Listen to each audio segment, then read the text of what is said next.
bless you. Thank you for coming this evening. There are many ways to start an evening such as this. I think I'm going to tell you a joke. You'll appreciate it, you Unity people. It seems that Jesus was having a busy day interviewing people to get into heaven. Something you want to think about. A long line of people close to the end of the day. Jesus looked up and there was this old man with a white beard. He looked into his eyes and he said, "Sir, there's something about you." He said, "Tell me." He said, "While you were on earth, what did you do?" The old man looked down at him, squinting, and said, "Well, son," he said, "I was a carpenter." Jesus said, "A carpenter? Boy, that's familiar." He said, "Tell me," he said, "where did you live?" The old man looked at him and he said, "Well," he said, "I lived in a land far, far away." Boy, chills started to go through Jesus. He looked up once more and he said, "Tell me," he said, "you didn't happen to have a son while you were on earth, did you?" The old man looked at him and he said, "Well, some say I did, and some say I didn't." Jesus couldn't take it anymore. He put his pencil down, stood up, threw his arms out and said, "Father!" The old man looked at him through his spectacles and said, "Pinocchio?"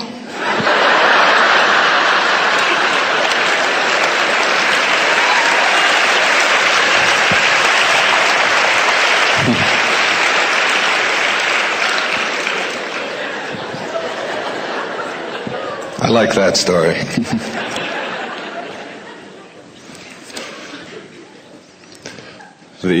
She just got it. It's a carpenter, land fire. No, Geppetto. I'll explain it. I guess what I would first like to say is that all of the things that I'll be speaking about here this evening come from my heart. They don't come from any particular canned speech that I have that I just toss out as I go across the country and around the world. And that all of the things that I speak about here are things that I am working on in my own life. I also do not want to be perceived as anybody's guru. I don't think of myself that way. I have really worked hard at taming my own ego. I don't want to take the credit for any of the things that you have been able to do in your life, largely because I don't want the blame if you've been screwing it up. And if you're going to take credit, you've got to be willing to take the blame. I have had the same kinds of heartaches and struggles that all of you have gone through. I've been through divorce. I've been through separation. I've had bouts with addictions in my life. I've left them behind. I've struggled with it. I am today what I call a camel. I don't know if you know what a camel is. It's an animal that begins its days on its knees, and it ends its day on its knees, and it can go 24 hours without a drink.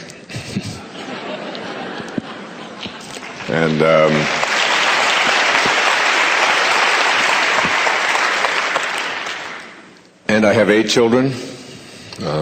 5 of them are under 12.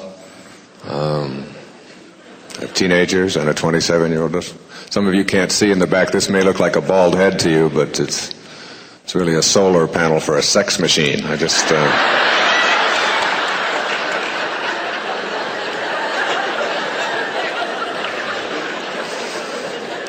live in the sun in Florida, so it's working overtime.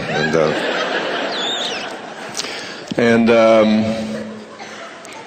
go through all of the same kinds of things that you go through in your lives in raising children and trying to do as good a job as you can and take care of all of the things that come along in your life. So I am a messenger, and I have been given a gift of being able to write and to speak, and I go where I'm sent. What I'm going to speak about tonight is largely what I have written about in a brand new book that'll be released soon called Your Sacred Self. And it is really about the triumph of the higher part of ourselves over the ego. It is really my effort this evening to help you to leave here with a blueprint, if you will, for transcending your lower identities and allowing this sacred part of yourself. In a book that I researched and read and met the author called The Tibetan Book of the Living and the Dying, written by Sogyal Rinpoche from Tibet. He has a quotation in there that I found very useful in putting together this new book. He said that two people have been living inside of you all of your life. One is the ego, which is demanding, easily offended, believes in its separateness, thinks that it's special, garrulous, and insane. The other is your hidden higher self, whose beautiful voice is rarely heard or attended to. And I am going to be talking about something that I call heightened awareness. And heightened awareness is, for me, the sort of organization of this evening's presentation flows around a theme of, first of all, sort of trying to explain what I mean by higher awareness. And then I have 5 keys to higher awareness, what they are. And as I talk about each one of them, and whatever stories I tell or however it gets presented, I will point them out for those of you who are more linear than I am and want to take notes, or those of you who are listening to this on tape. You'll see this blueprint. And I believe very strongly, I don't believe it, I know very, very firmly that if you can master these 5 keys to higher awareness, you can literally become your own miracle worker and begin to manifest whatever it is that you need for this journey that you're on here. In the New Testament, which I read very carefully from the beginning to the end, before writing Your Sacred Self, I also took on the Kabbalah, which I didn't realize was as long as it was, but I committed myself to reading it and trying to understand a tiny percentage of it. An ancient text that's been passed on by mystical scholars for thousands of years. I also read the Bhagavad Gita again and completed A Course in Miracles. And in reading those 4 sort of spiritual guides, then I prepared myself for writing. And in the New Testament, there is a quotation attributed to Jesus from St. John. It said that even the least among you can do all that I have done, and even greater things. And I have taken that literally.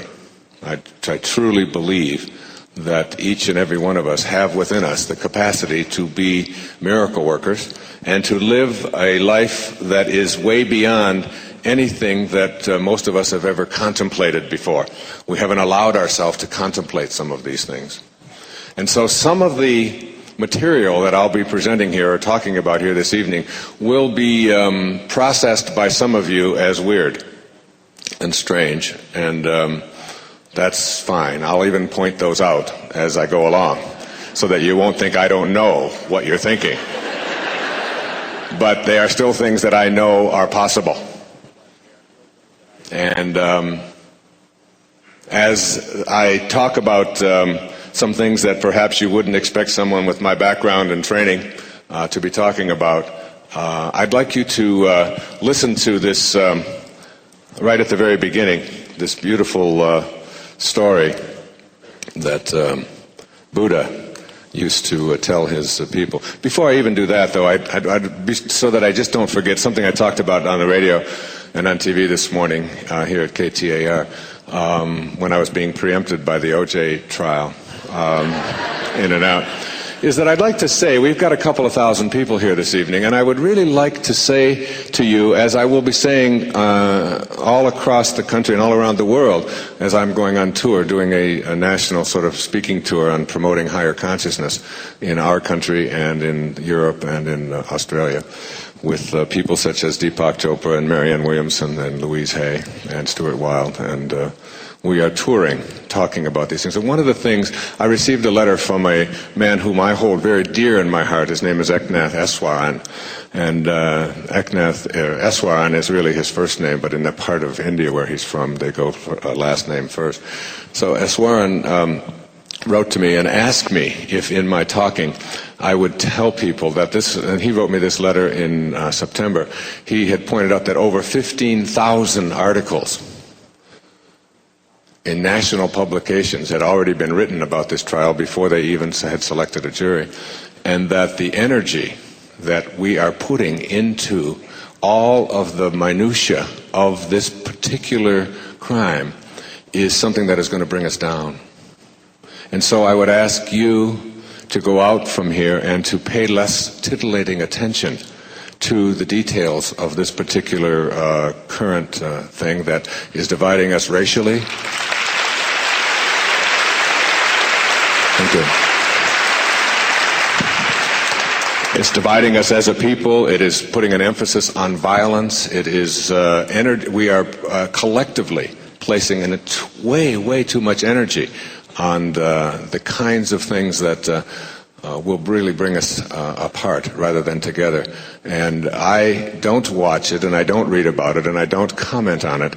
And I really would like the kinds of people who have showed up here this evening to just turn your attention, and when it does come on, just put love out there and just kind of surround all of the souls that are involved in this drama with light and with love, and let the process take care of itself, and stay out of it.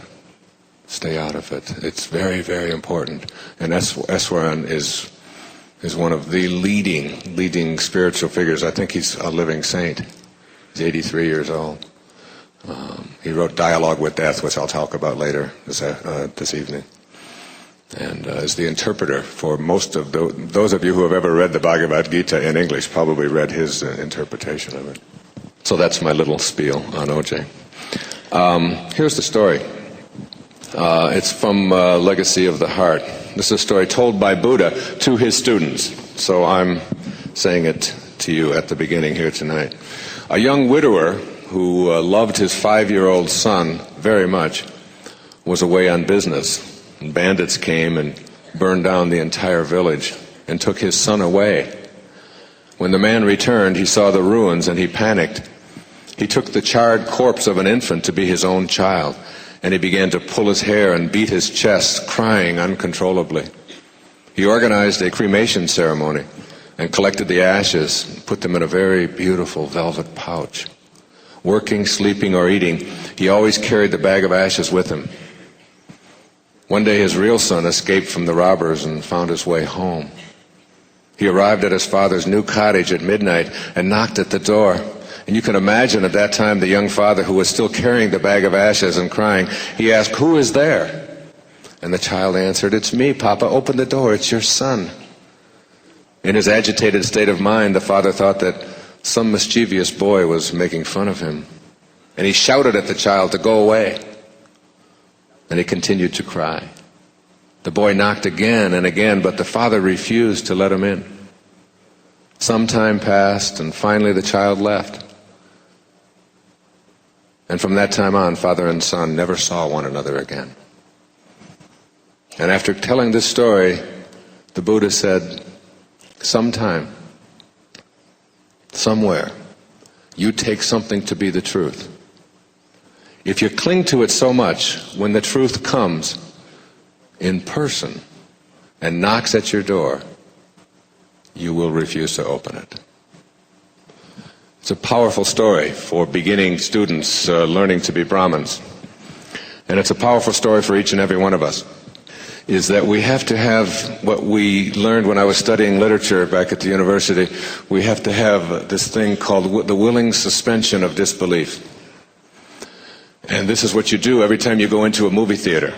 You don't go up to the screen and look at the screen and say, this is really ridiculous. I mean, this is 2 dimensions, and that's really light being projected onto that screen, and I'm not going to let my emotions be affected by a 2-dimensional light being projected up there. This is absurd. You don't do that. You willingly suspend your disbelief and allow yourself to be entertained. And then when the evening or when the movie is over, you pick up your doubt and you go out and make your own decisions about it. That's all I would ask. That's all I'm asking of some of the things that I'll be speaking about here this evening. It's just to willingly suspend your disbelief, like you do when you read a novel or see a movie, and then just allow it in. And try to allow it in with an absence of judgment. Just open yourself up to new possibilities, particularly possibilities for you. Because that quotation that is attributed to Jesus about even the least among you can do all that I have done, think about what that truly means. That means that you have a capacity within you to literally manifest whatever it is that you want for yourself through a miraculous process called intention. And I'd like to begin by talking about what that means. You see, when you reach this heightened state of awareness, what happens is that you begin to develop a consciousness that allows you to manage the coincidences of your life. Something that Carl Jung spent his lifetime writing about and talking about. That instead of thinking of things happening to you and the coincidences that sort of just show up in your life that you call miracles, or that you call, wow, wasn't that weird, or wasn't that an interesting set of circumstances for that all to come together like that? You begin to have a different awareness, which is where I place my attention and leave my attention by leaving my ego behind and allowing this higher part of myself to reside there. Where I keep my attention, I can literally bring into the world of the manifest. Or I can go from the wave to the particle, or whatever you want to call that. And that's a very intriguing notion. I wrote a book a few years ago called You'll See It When You Believe It. And I have a chapter in there that I called synchronicity. Now, this is a Jungian term. And it really sort of defines this process of how you can collaborate with fate. Now, most of us have been trained on a set of beliefs that keep us from having any conviction that this is something that is within our control. In fact, many of us have been trained to believe that to even think like this is blasphemous. To think that you have perhaps this kingdom of heaven is within you. And in reading the New Testament, and I always wonder about so much criticism when I remember talking on the Oprah show one time about God, that most people don't have a problem believing in God. They have a problem in knowing that they are God. That God is within them. And she said to me, you realize that there's a lot of people watching all over this country, particularly in certain regions of the country, who are going to find this idea that they are God pretty absurd. And I said, well, that's just the way it is. And then as I was getting prepared to write this new book, I came across St. Paul's letters to the Philippians. And in Philippians 2, which is a series of letters that St. Paul wrote after being in prison, about words of Jesus, because St. Paul literally wrote the New Testament. And he said these words. And I often want to ask the people who find this so blasphemous what these words mean. He said in Philippians 2, verses 5 and 6. He said, "Have in you the same mind as Christ Jesus, who, being in the form of God, did not consider it robbery to be equal with God." And so I would ask you to consider that and have that mind. That God is not just something that is outside of you, but that you are extensions of it. And it doesn't really matter what you call it. Alan Watts once said to me in 1971, he said, "Wayne, don't forget this." He said, "You cannot get wet from the word water." You cannot get wet from the word water. So it isn't the word that makes water wet. It is whatever it is. Speaking of which, I need some of that. Oh, here it is, right here. Just manifested. I mean, this stuff works so great, I'm telling you. I love you. I love you too. This is water. And it doesn't matter what you call it. And the same thing is true for this divine force that flows through everything and everyone. It doesn't matter what you call it, so get off of it. It isn't the label. As Kierkegaard said, once you label me, you negate me. It's not what you call me. I'm not what you call me. Nor is God. If you want to call it God, great. Want to call it soul, great. Spirit, consciousness, awareness, whatever you want to call it. Louise, Ralph, whatever pleases you. It is not what you call it. It is the universal Tao. So we'll just call it God. And if you're dyslexic, dog, okay? And we'll just put a name, we'll just call it that for this evening. But that's not what it is. So if you have a better name, by all means, use that. But know that this thing, this divine force, is in all of us. And that in order to be able to get to this state of heightened awareness where you can manage the coincidences of your life and know this eternal force and be able to manifest and create whatever it is that is in your heart's desire, as long as you stay on purpose, you must first do some things that perhaps are difficult for us to do. So the first key to higher awareness is this. I call it erasing your past. Erasing your past. And this I will spend the most time on because it's the one that the most people struggle with. Now, this thing about managing your emotions and managing your coincidences, rather, is something that I'm going to refer to as intention. Intention. I've got to resist using this blackboard because I know there's people about 1.5 miles away back there, and I can hardly see it myself this close. But being a teacher, I don't really get going until I get the chalk in my hand. So just let me have the chalk, all right? And I'm feeling much more secure now. An intention is something that I can only illustrate to you by, and so that you will understand this thing of synchronicity and being able to create. Like, I'm in Madison Square Garden last November, all right, and I'm going to give a talk there at the Felt Forum. And I used to teach at St. John's University in New York, in Queens. And it had been, maybe 17, 18 years since I had been back. I left there in 1976.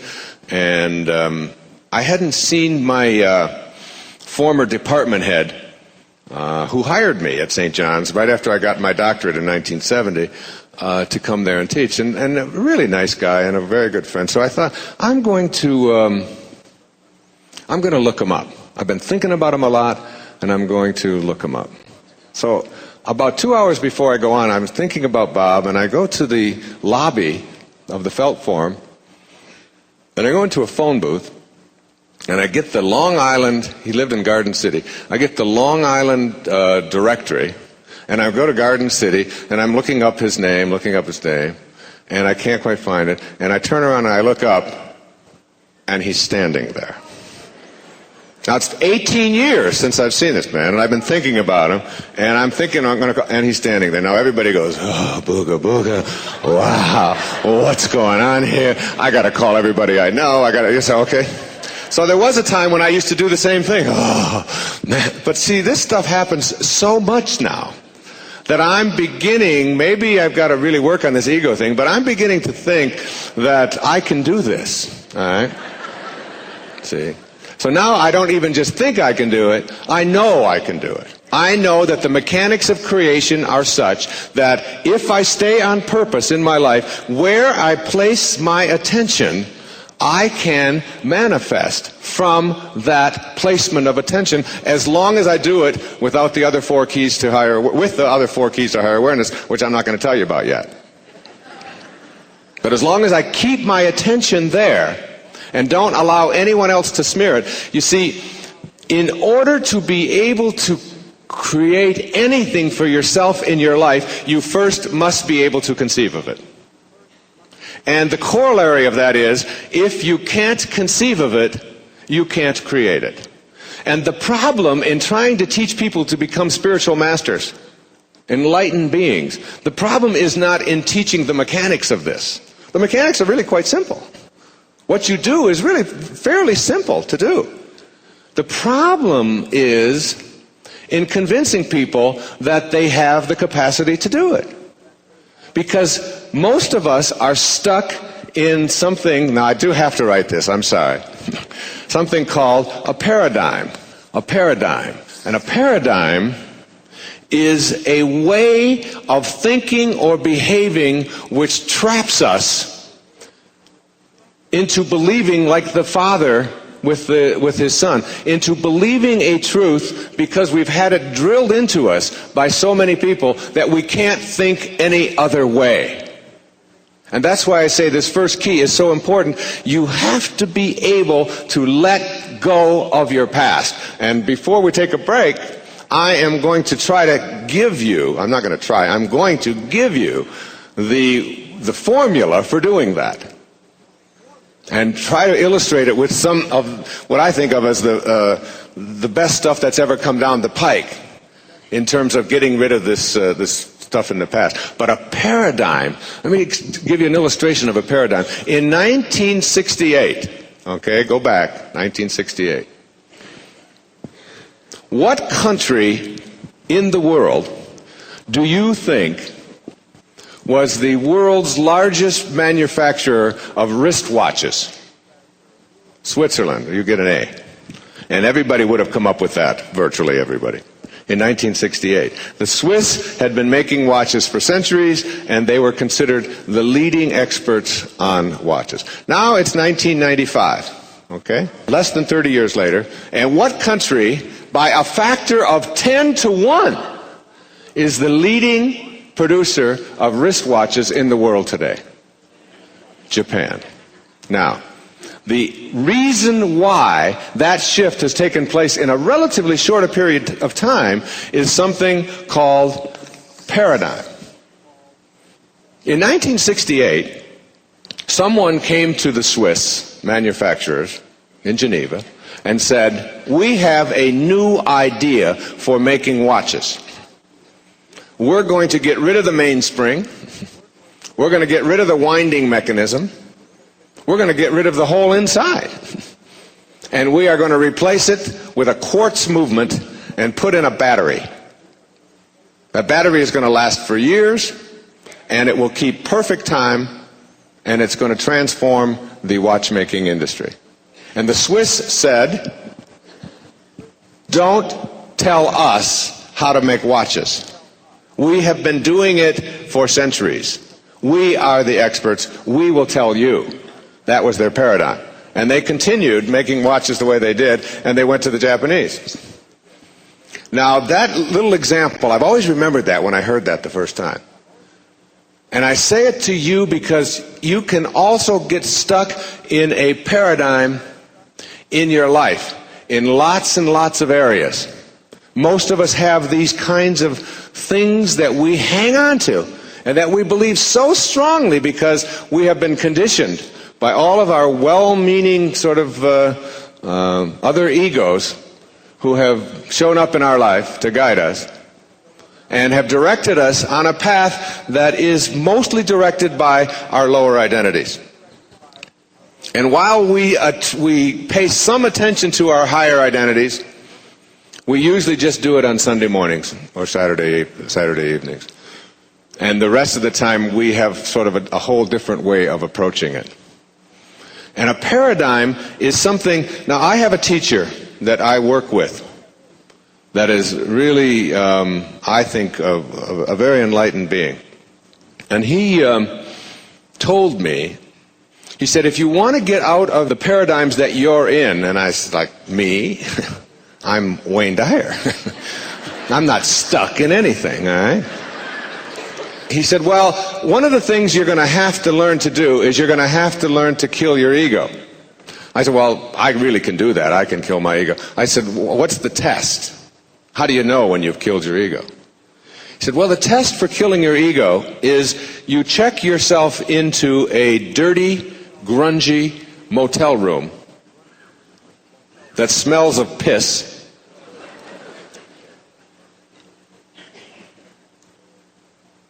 And you stay in that room until it no longer matters whether you're there or not, and whether anyone visits you or not. And the minimum stay is 3 months. You have to stay until it doesn't matter whether someone visits you or you visit someone else. You just check yourself in. And I said, when? He said, now. I said, well, I got to call. No, you don't call, you do it. I said, well, I already failed the first test. He said, the second test of being able to get out of a paradigm is to get up between 3 and 6 a.m. every day for 2 years.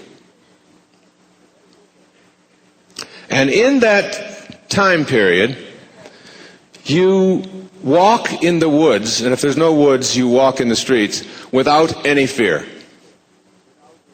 You abandon fear and you walk. Or you run. In the woods preferably, and after 2 years, you will know why you are doing it. And I am in that test right now. I've been in it since August the 18th. In reading the Seth material, Jane Roberts said that we are awake at the wrong time and asleep at the wrong time. That the best time to be awake is between 3 and 6 a.m., wherever you are. And that, she said, virtually every single one of you, and I'd like to put you to this test, every one of you will receive a wake-up call from God between 3 and 6 a.m. You will wake up for a moment, note the time, and then listen to your ego and go back to sleep. Or maybe get up if you got a prostate problem and get right back into bed and say, well, it's 3:30. I don't get up at 3:30 in the morning. Only a fool would do that, you see. And that the best time to be asleep is between 3 and 6 in the afternoon. And that between 3 and 6 in the morning is when the world is silent. And you will, and I've learned this after 6-7 months of doing this, I've learned that I am the most clear in these hours. And I have begun to have this awareness after 6 months now of being up in these hours that I am losing the paradigm that I was stuck in. And the paradigm that I was stuck in says, if you don't get enough sleep, you're going to be very tired for the rest of the day. And I've only had, let me see how fit I am and how good I feel. Where's my watch? Where's the clock? I've got to find out, well, let's see, I went to bed at 11, 4 hours. It's going to be a deficit of 4 hours, so I'm going to be sleepy all the rest of the day, and then I'm not going to get this done, and tonight we've got to go here, and I'm going to be sleepy then. I'm going back to sleep. Now, there was an ancient Sufi poet. His name was Rumi. And Rumi had, in one of his poems, he said, "Do not go back to sleep. Do not go back to sleep. Do not go back to sleep." So what I have done, and what my teacher said to me, he said, you will find this difficult at first, because your ego will be telling you all the reasons why this is absurd. So what you do is you wake up and you put your feet on the floor. And then if you want to go back to sleep, sleep with your feet on the floor. Which I have done on a few occasions. But not for very long. And the ironic thing about all of this is that I now, when I go to sleep, it doesn't make any difference what time it is. I can't wait for 3 or 4 o'clock in the morning to arrive and to get out there and be, no matter what the temperature is or what city I'm in or where I am, I can't wait for that. And I have eradicated fear from my consciousness. It's just like knowing that I'm protected and that I'm fine and that it's going to be all right. And so I would just throw that out to you. There are probably people in the room here who get up in those hours, not to go to work, but often to meditate or to write or to do their music or to create whatever it is that you're creating or to think through whatever. This is a very, very spiritual time of the day. It is the most spiritual time of the day. It is the time when you have more silence, and as Melville said, silence is God's one and only voice. And you will begin to make a direct sort of communication with the higher part of yourself if you can remove so many of the distractions. So that's a paradigm. Another paradigm that I've learned to transcend was when I went through a week of training with Taekwondo. And in Taekwondo, you learn how to use your feet as if they were hands. Now, most of us have been taught that our hands do certain things and our feet do certain things. Our feet are for walking, our hands are for picking things up. But you can learn in quite a short time if you have banished all of that doubt and opened yourself up and had that willing suspension of disbelief. If you willingly suspend that, you can train your feet to do everything that your hand can do. You can train it to punch, you can train it to pick things up, you can train it to do virtually anything you can do with your hand. And people who lose their hands learn this very fast. So it's like a new paradigm. When you first start trying to pick things up with your feet or to try to use your feet to manipulate or to punch with or to whatever, you're just all discombobulated. Now these are just sort of physical things. You can do this in the area of eating. You can do this in the area of your relationships. Most of our relationships are a function of paradigms.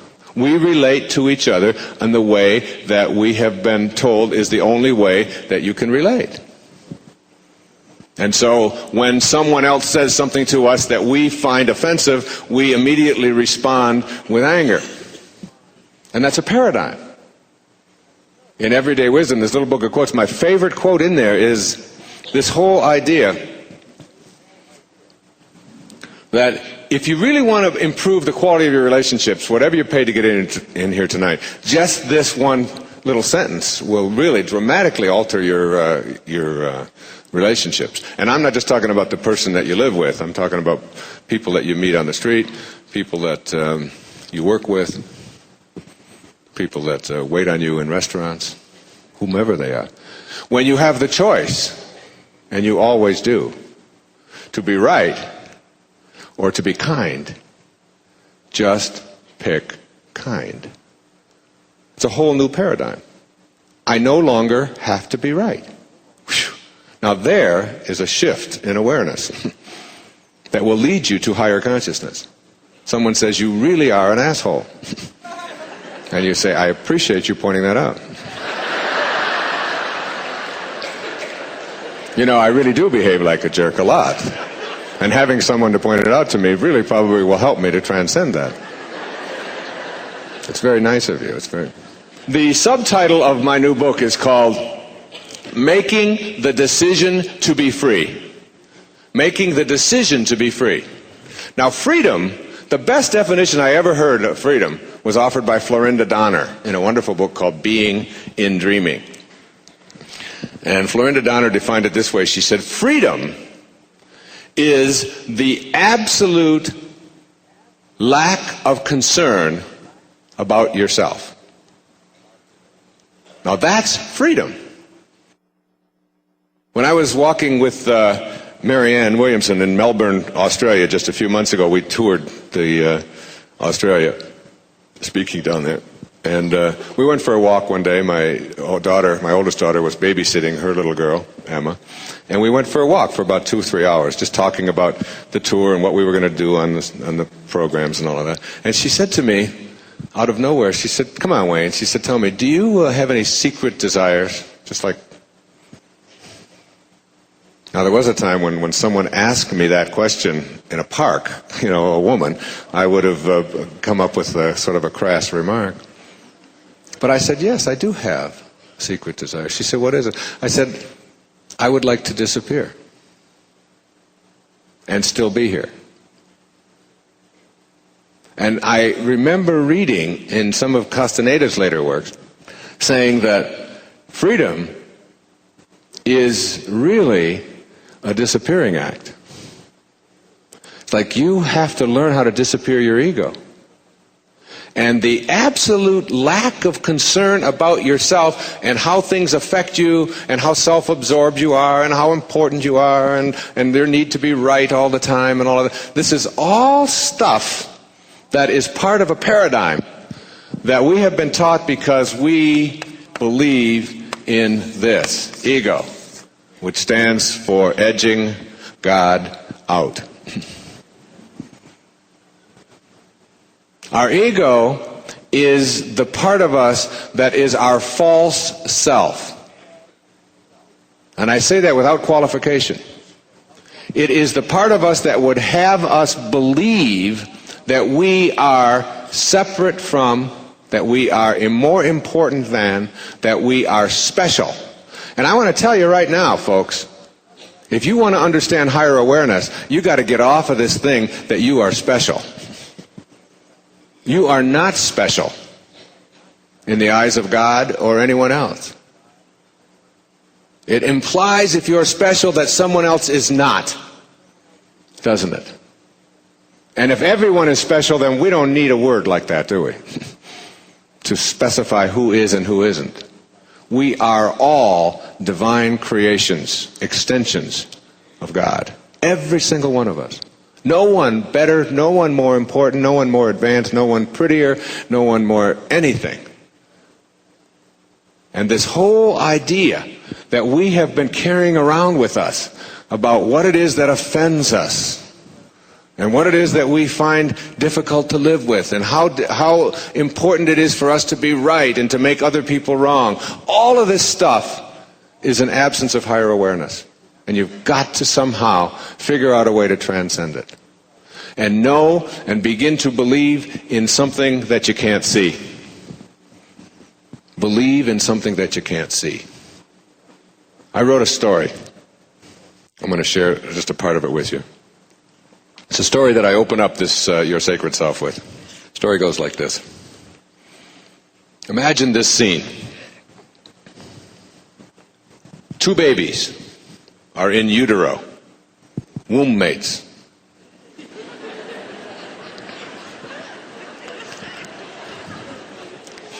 Confined to the wall of their mother's womb, and they are having a conversation. Okay, just willingly suspend, just let this in, okay? 2 little twins having a conversation. For the sake of clarity, we'll call these twins ego and spirit. Spirit says to ego, I know you're going to find this difficult to accept, but I truly believe there is life after birth. Ego responds, don't be ridiculous. Look around you. This is all there is. Why must you always be thinking about something beyond this reality? Why don't you just accept your lot in life? Make yourself comfortable. Forget about all these life after birth nonsense. Go in the corner and grab your cord and knock it off. Spirit quiets down for a while, but her inner voice won't allow her to remain silent any longer. Ego, now don't get mad, but I have something else to say. I also believe that there is a mother. A what? A mother. A mother? How can you be so absurd? You've never seen a mother? Why can't you accept that this is all there is? The idea of a mother is crazy. You are here, alone, with me. This is your reality. It's wet. It's cold. It's crowded. This is it. Trust me, there is no mother. Trust me. Spirit reluctantly stops her conversation with Ego, but her restlessness soon gets the better of her. Ego, she implores, now listen, without rejecting my idea, just listen. Somehow I think that those constant pressures that we both feel, you know, those movements that make us so uncomfortable, that continual repositioning and all of that closing in that seems to be taking place as we keep on growing, that this is all getting us ready for a place of glowing light, and we're going to experience it very soon. Now I know you're insane, replies Ego. All you've ever known is darkness. You've never seen light. How can you even contemplate such an idea? Those movements, those pressures you feel, these are your reality. You are a distinct, separate being. This is your journey. Darkness and pressures and a closed-in feeling. This is what life is all about. You're going to have to fight it as long as you live. Now grab your cord and stay still. Spirit relaxes for a while, but finally she can contain herself no longer. Ego, I have only one more thing to say, and then I'll never bother you again. Go ahead, Ego responds. Go ahead, impatiently. I believe all of these pressures and all of this discomfort is not only going to bring us a new celestial light, but when we experience it, we are going to meet Mother face to face and know an ecstasy that is beyond anything we've ever experienced up until now. You really are crazy, Spirit. Now I'm convinced of it.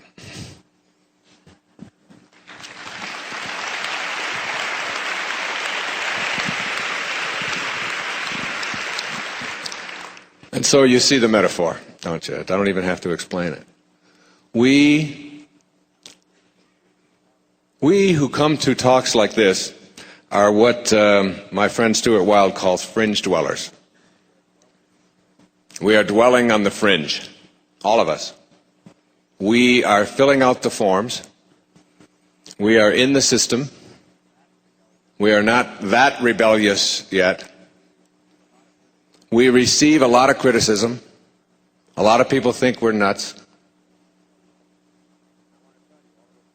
And I want to tell you, all of those people who do will be down this road with you before long, as soon as we get it paved.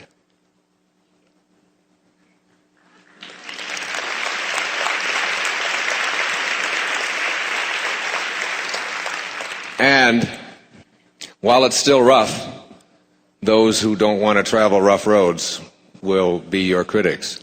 But most of us are sort of living what Jesus talked about when he said to be in the world, but not of the world.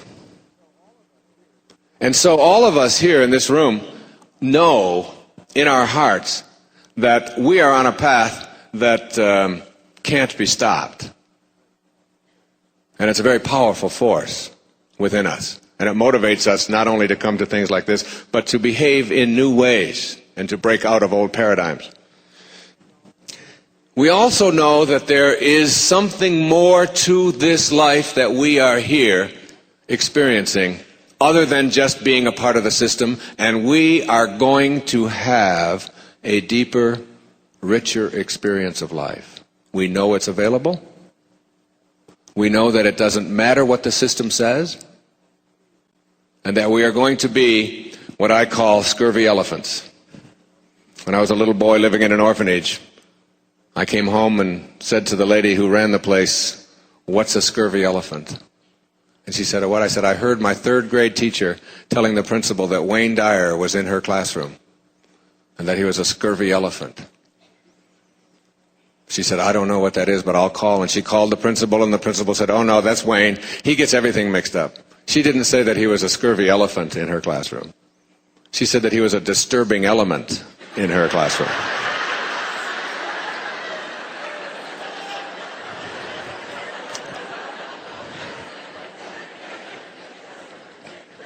And so we usually have a house full of them when I speak. And your karmic payoff is usually that if you are one yourself, you get 2 or 3 of them to raise. I got 8. And so, knowing that there is a deeper and a richer experience of life available to us fringe dwellers who are sort of in the world, but we're not of the world, we know this is not home. This is not our home. We know it. We know that we are not human beings having a spiritual experience, but that it's the other way around. That we are all spiritual beings having a human experience. We know this. And we know that there was a moment when before we showed up here on this plane, when we were in nowhere. N-O-W-H-E-R-E. Nowhere. And this is the moment just before your conception. I'm going to suggest to you, and I know this is weird, put a little asterisk around this in the tape. I'm going to suggest to you that you don't rely upon your memory to determine whether this is valid or not. Because you probably can't even tell me what you had for breakfast, let alone what you dreamt about last night, let alone what happened to you when you were 3 months old. You all were 3 months old, weren't you, at one time? You want to tell me about it? What was it like? What was the color of your crib sheets? Your memory is not a good indicator of whether something is true or not true. And my experience with the teachers that I have had and with my own meditative practices and with my own reading is that we sign up for all of this and that there are no accidents. That God's plan works and yours doesn't, by and large. And if you want yours to work, make it the same as God's and understand that. And that when you are in nowhere, you make a decision to come here. And you pick who you're coming here with. And so if you don't like who you got, you ought to be wondering why you picked them. And when you left nowhere, and we all leave nowhere, N-O-W-H-E-R-E, and we get to now here, N-O-W-H-E-R-E, and it's all the same. It's just a question of spacing. So we go from nowhere to now here. And guess where you're headed? Back to nowhere. And you know that. Because you have been watching the journey, haven't you? Because whoever you are has been in a whole lot of bodies already. In fact, even how you got here from nowhere to now here is exactly the same for all of us. Like it or not, you all started out the same. You went on a picnic with your father, you came home with your mother. That's the way it gets. Okay? I don't care if you're a nun, I don't care if you're the Pope, I don't care who you are. There was a picnic. And now you show up in now here, and you show up in a room. And the room is this reality that you are experiencing. And we call it daily awareness. And you show up in this house, this beautiful house, in this little room called daily awareness. And the only way you can get into the house is through your birth. And you squeeze into this room, okay? And you spend your time here, whatever time that you have signed up for, some of us for 10 weeks, some of us for 10 years, some of us for 100 years, and it's all in divine order. Even though we milk this melodrama of death to death, somehow believing that it shouldn't be happening, and isn't it awful, and and we don't even believe in it anymore, and that's the ego. The ego's greatest disappointment and embarrassment is death. All right? And it does everything that it possibly can to avoid the embarrassment of dying. It will even stick tubes in you and feed you through funny little things, whatever. And God's saying, why don't you come home now? And say, well, they won't get these damn tubes out of me, and they got this. And so we milk this and milk this and milk this and don't understand that it's in divine order. It's all in divine order. And then you leave the room at your death, and the door snaps shut. And you live your life here in this room called daily awareness. And I would like to suggest to you that all the rest of the house is something called higher awareness. And very few people know how to get out of this room of daily awareness. They don't get out of it because they are looking around and looking around for the door. And they spend their life trying to find the door out, and they're pushing and they're pushing and they're pushing. And then one day they have this stunning realization. And the realization is that the door to the other room opens inward. Inward. It doesn't open out. You can't push it out. You got to step back and let it in. And one of the things that I promote, and I don't do a lot of commercials, but this is one I do a commercial for. It's called For the Love of God. And it's a collection of writings that I was asked to participate in called For the Love of God. And they asked about 30 of us from around the planet if we would write our own personal interpretations of God. They asked the Dalai Lama. They asked Mother Teresa, who I think is a living saint. They asked myself, who was nowhere close to it. They asked Brooke Medicine Eagle, Matthew Fox, Shakti Gawain, Ken Kais, Harold Kushner, Stephen Levine, Hugh Prather, many others, if they would write their own contributions. And here is one person who I admire a great deal, a Buddhist. His name is Joseph Goldstein. I think he's a convert.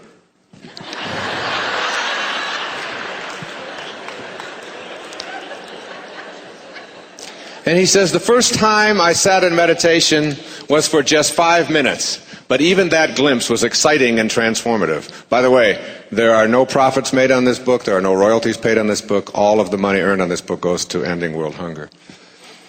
He says, it opened up a new possibility of understanding. He says, I saw that almost everything I had ever studied had been an exploration of externals. This experience of meditation turned my attention around. It gave me a sense that there is actually a path through inner experience.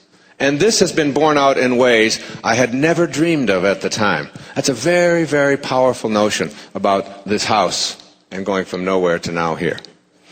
Now, there is a path through inner experience, and it has been borne out in ways for me, Marcella, or you, in ways that I had never dreamt of at the time.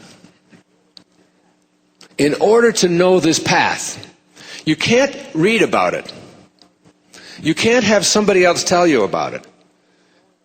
It's like the difference between knowing about God and knowing God. A lot of us know about God from what we've had handed to us through the various paradigms that we have bought into in our lives. Very few of us know God directly, have a direct knowing of the experience of saying, I now know. Like it says in A Course in Miracles, if you knew, it doesn't say if you believed, it says if you knew who walked beside you at all times on this path that you have chosen, you could never experience fear again. And when my teacher said, go out into the night, go knowing that you're not alone. Pat McMahon, who many of you know on KTAR, and who's a dear friend of mine for years and years, 20 years now, told me about when Mother Teresa was here in town, and that he asked if there was anything that he could do to help her with her cause, because she was trying to raise the consciousness and to create this shelter. And he said, "Can I help you raise money? Can I promote anything that you're doing?" And she said, no, you don't understand. And they had her put up at Andre House. Is it Andre House? Is that what is that? At the homeless place here in Phoenix? And she thought it was too extravagant. She wanted something. They put her in a room that had carpeting in it. She said, "No, I don't need carpet." I mean, this is someone who has really transcended her ego. And he said, "Well, what can I do?" He said, "Go out into the street and find someone who thinks that they're alone and let them know they're not. Let them know they're not. And when you have this knowing that you are not alone, and you can experience it, and hopefully by the end of this evening you will have sort of a tool to do that, you will have a whole different perception of it. You see, I said earlier that after the picnic, you're in the room, and you're now here. And all the time that you've been here up until now, for me it's 54 years. I showed up here May the 10th, 1940. Right. Good year, right? I went back to my high school reunion with 30-something years. All those old people there, I didn't understand what they were doing there. And it is now 1995. But who I am has been watching this take place. Now, this is one of the things that you have to do in order to erase your past, is that you have to know that who you are is not this thing that you have shown up in, which is on its way back to nowhere. But indeed, who you are is that which has been observing it. So it's like, instead of being the person who is that which is being noticed, you become the noticer. You are not that which you notice. You are that which is noticing. And that is ageless. Now, in all of those spiritual texts that I talked about in reading before your sacred self, in the Course in Miracles, in the New Testament, in the Kabbalah, in the Bhagavad Gita, all of those spiritual masters said the same thing when they were asked to define reality. When they were asked to define what is real. And guess what the definition of what is reality? Reality is that which never changes. Period. That which never changes. So what part of you can you point to that never changes? What part of you is ageless? I mean, how old is the noticer? How old is the observer? How old is the witness? Or how old is that which you've been witnessing? 54 and a half years for me. But the one that's been watching it hasn't aged at all. It's still exactly the same inside. Still processing. Now, I have really learned, and my very favorite letter that I've ever received about all of this came to me from a little scurvy elephant in Crossett, Arkansas. This is a teacher. Her name is Gail Thomas, and she wrote me this letter. She says, "Dear Dr. Dyer, as a class assignment, I asked my 6th grade gifted, talented students to write about something in our gifted class. My idea was that they would write about some of the material we had covered during the week." She said, "I do give the children a certain leeway with my direction, but I was completely taken by surprise when Ronnie Terrell, a fidgety boy in my last period class, wrote this jewel. I had your book, The Sky's the Limit, with your full picture on it, propped up on my chalk tray, and obviously this is what caught Ronnie's eye." She says, "I've seen you many times on The Tonight Show and felt that with your sense of humor, you would love this." This is Ronnie Terrell's impressions of the class after looking at my picture for 1 week. This is little smartass Ronnie Terrell. He says in his essay, Dr. Wayne Dyer is slick-headed. His barber was probably drunk, or he was caught by an Indian. Then he has this wonderful line that only a little scurvy elephant in the last row could write. I know, because I was one. He says, I wonder if flies slide off of his head. Is that great or not? He says, I bet he was once a magician and he did a disappearing act and he came back, but his hair forgot to. He says, poor man, his wife used to bring him home gallons of Head and Shoulders, and now she comes home with Mop and Glow. Mop and Glow, all right? So that's Ronnie Terrell's impressions of the classic. But you see, this doesn't bother me because this isn't me. I am just the watcher. As a matter of fact, I've even learned, after I turned 50, I learned that hair doesn't fall out anyway. I used to have like these metaphysical questions I would ask my wife. I'd hold one up in the morning that was on the pillow. I'd say, honey, $1,000 if you can answer this question. She said, what are you talking about? I said, what held it in yesterday? You know, it's like, something did, right? But now I've learned, you see, when you turn 50, those of you who are suffering with this, I learned that hair doesn't fall out. It's amazing. You don't lose your hair. This will be great insight for you. It actually goes in. And then it comes out in your nose and your ears when you turn 50.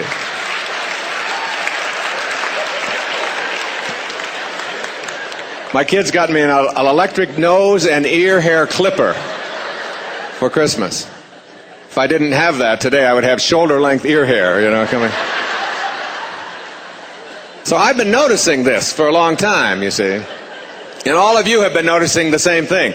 And it's like being the difference between the noticer and that which you notice. And that which you notice. This is like the real crucial test to understanding higher awareness. You know that when you go back to nowhere, the moment before you go back to nowhere, if they weigh your body and it weighs 150 pounds, and then life leaves your body, and then they weigh this thing that they're going to burn, and it still weighs 150 pounds, the same as it did when life was in it, you know, there's some part of you, some intellectual part of you tells you that if you weigh the same alive or dead, that your life, when it leaves your body, is weightless. That what it is that constitutes your life doesn't weigh anything. It's in a different dimension. You know that there's a command center inside of you that says, hey, I'm going to wiggle my finger. Hey, I'm going to dance this. I'm going to hold this microphone. There's a command center that says you have a thought, and then the thought gets translated into something physical. And you can find that by doing an autopsy on a brain. You can find that command center in the cerebellum of the brain. But there's no autopsy on this planet that will ever reveal the commander in the command center that says, I'm going to wiggle my finger.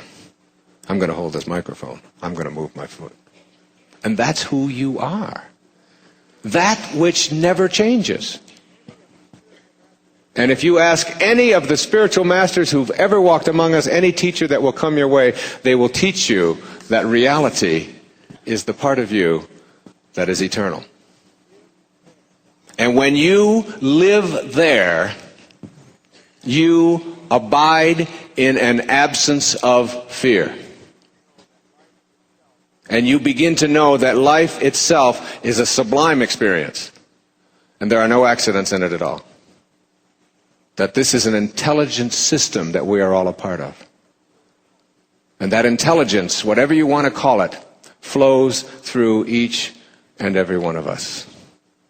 And the same intelligence that moves a star across the sky moves a thought across your mind. The same intelligence allows the seedlings to sprout. And we'll take a little seedling and have treeness in it, just as a little drop of human protoplasm has you-ness in it. and it has a future pull. And the whole physical domain is handled in that drop of human protoplasm. When you will show up and when you will leave. It's all in there. The thing that makes you a member of something called higher awareness is that you, unlike a tulip bulb, which has its future pull built into the bulb, you get to decide.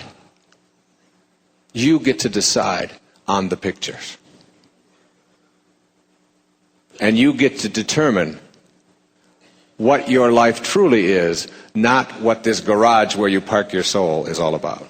And to understand this, go to the poets. We were doing a tour, a backpack thing with my wife and two other couples this summer on Haleakala in Maui, this dormant volcano. And you go down in there and you hike for 3 days. It's a wonderful experience. It's like the closest you can get to being on another planet, I think. Here, it's very silent, and the terrain looks like God has just sort of reached down and placed each object in there. It's a very peaceful, beautiful place. And it's all volcanic dust. And when we got one day in, and we all sat down to do a group meditation, I picked up a handful of this volcanic dust, and I said, would you like to... I used to teach this poetry, and I've written a lot of it myself. And I said, would you like to hear what Emily Dickinson had to say about this in a poem that she wrote in 1914 called A Single Hound? And we all sat around and we meditated, and I held this dust in my hand. And I said, listen to Emily Dickinson, and listen to this, and think about you as the noticer and as that which is being noticed, what you've been watching as you send your body back to nowhere. And what part of you is real and what part isn't. She said, this quiet dust was gentlemen and ladies and lads and girls, was laughter and ability and sighing and frocks and curls. This passive place, a summer's nimble mansion where bird and bees fulfilled their oriental circuit, then ceased like these. Think of this room filled with all of these people here tonight. And think 1,000 years into the future. And listen to her words again. This quiet dust was gentlemen and ladies and lads and girls, was laughter and ability and sighing and frocks and curls. You see, if your primary identification is with this thing called your body, then you are destined to a life of fear. If you know that who you are in a state of heightened awareness is not this raw material, it's as if this organizing intelligence we'll call God has taken all of this raw material and organized it into various levels of awareness. Here are some rocks, here are some plants, here are some animals, here are human beings. All made up of the same stuff. It's not the raw material that separates us from all other life. It's something called awareness. And this heightened awareness that we have a capacity, most of us live our lives at the awareness level of survival. The awareness level of daily awareness in this room, where the animals live. Just sort of taking care of their offspring and providing for themselves and planning a little bit for the future and putting a little bit away. And the idea of a higher level of awareness doesn't even enter our consciousness. We're satisfied to survive, except for the fringe dwellers who say, there is a deeper, richer experience of life. I know it. And just because you who are in my life are not on my path, not only are they not on your path, they're not even on an entrance ramp to your path. And they probably won't be. And that's divine too. That's perfect. That's here to teach you to be kind, not to be right.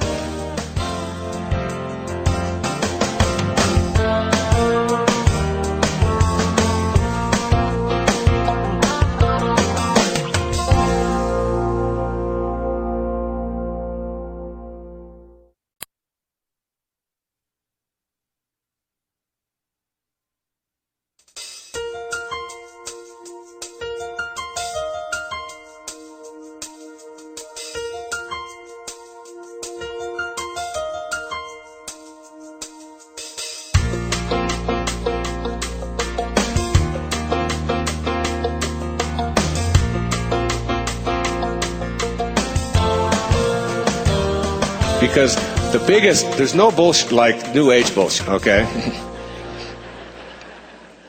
And New Age bullshit is the bullshit that says, I am spiritually superior to you. That's the ego talking big time. None of us are spiritually superior to any of the rest of us. We are all here on purpose, looking for a way to serve. See, we come in with nothing, and we're here, and we leave. And our life here is a parenthesis in eternity. It opens parentheses, it closes parentheses, and we go out with nothing. And this is an intelligent system that we're in. So in an intelligent system, when you come in with nothing and leave with nothing, the reason for being here has to have something to do with the opposite of getting. Because getting means trying to hang on to it. And that's an illusion. It's not real. It isn't real unless it never changes. And everything that you want to hang on to is. So that the only thing you can do with your life is give it away. And when you know that you're here not to get, but the opposite of that, to give. My mantra before I come out on a stage like this is, how may I serve? I started at 5 o'clock. And I said it until 20 to 7. Over and over and over again in my hotel room. How may I serve? How may I serve? How may I serve? How may I serve? How may I serve? That's what we're here for. And this process of intention, of being able to eradicate and erase our past, this process works like this. Let's go for a moment to our dream. And just assume that we're going to have a dream. We're in bed. And let me ask you this question. This is a question I like to ask for you to just contemplate, one of those sort of cones. When you go to sleep at night and enter your dream state, what happens to the bed? Just think about that. What happens to the bed? Now you're in your dream. Okay? So just propel yourself into a dream state. And in your dream, you notice, let's say you're over here, and you're in a room. And in this room, you look across the room, and you notice that there's a podium in the room. And it has some objects on it. Now you're in your dream. So in the state of dream consciousness, you say to yourself, I would like to examine that podium more closely. How do you do it in your dream? How do you examine it more closely in your dream state? Do you get out of bed? Is there a bed? Now we're talking about 1/3 of your life here, folks, okay? 1/3 of your life. As Lao Tzu said, I went to sleep and dreamt that I was a butterfly. Then I woke up, and now I don't know. Am I a man who dreamt he was a butterfly, or am I a butterfly who's dreaming that he's a man?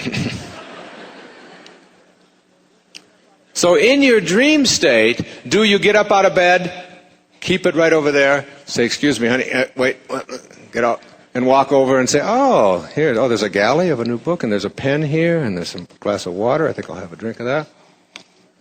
There's a microphone stand, there's things. Do you do that? No, you don't do that.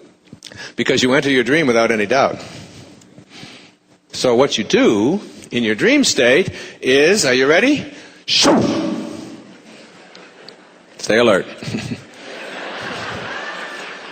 And you bring it to you, don't you? In your dream state. Why? Because you have the power of your intention, can have an idea, and whatever you need for the fulfillment of your dream, you bring to you. Here it is. Here it is. Whatever you need. So you're 20 years old in your dream, and you need a jerk to be married to for the next 20 years. There he is. Isn't that great? You need a Maserati? There it is. Whatever you need for the dream, you bring to. Then you leave the dream and you come into waking consciousness, and now you look back on the dream, and you now have a whole new set of things that you've introduced. And that set of things is called doubt. And the second key to higher awareness, which I'll get to shortly, is called banishing the doubt, but it's connected here. As you enter your dream state, you enter without any doubt about your capacity to do anything. So you can fly, you can jump over trees, you can be young again, you can transcend death, you can stay underwater, you can communicate telepathically with anyone that you want to, right? You have all of these incredible powers. And if someone has died and you want them back, you bring them back. If you need to be 12 again, and then you come into this state and you say, I can't do any of those things because you're stuck in paradigms. And the paradigm says, you cannot change your shape, you can't shape shift. If you're a certain age, you're a certain age. You can't move yourself into, you can't be in more than one place at the same time, which you can do in your dream, easily. You can't do those things. And one of the things I talk about in Your Sacred Self is like learning to become a waking dreamer, to understand that you don't have to go to sleep in order to dream. So now you wake up, and what I'm suggesting to you is that this is also a dream, only it's a 100-year dream. And in this 100-year dream, everything that you can do in your 8-hour dream, you can do in this 100-year dream. Everything. If you know better than to doubt it. And if you get rid of the paradigms that muck up your life. You have the capacity. But the minute that you introduce doubt into it, like that poem that I started out, Real Magic, which is really my effort to write about how to manifest miracles in your life. From Samuel Taylor Coleridge, he said, what if you slept?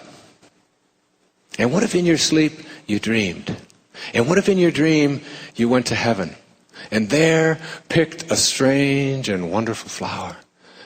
And what if when you awoke, you held that flower in your hand?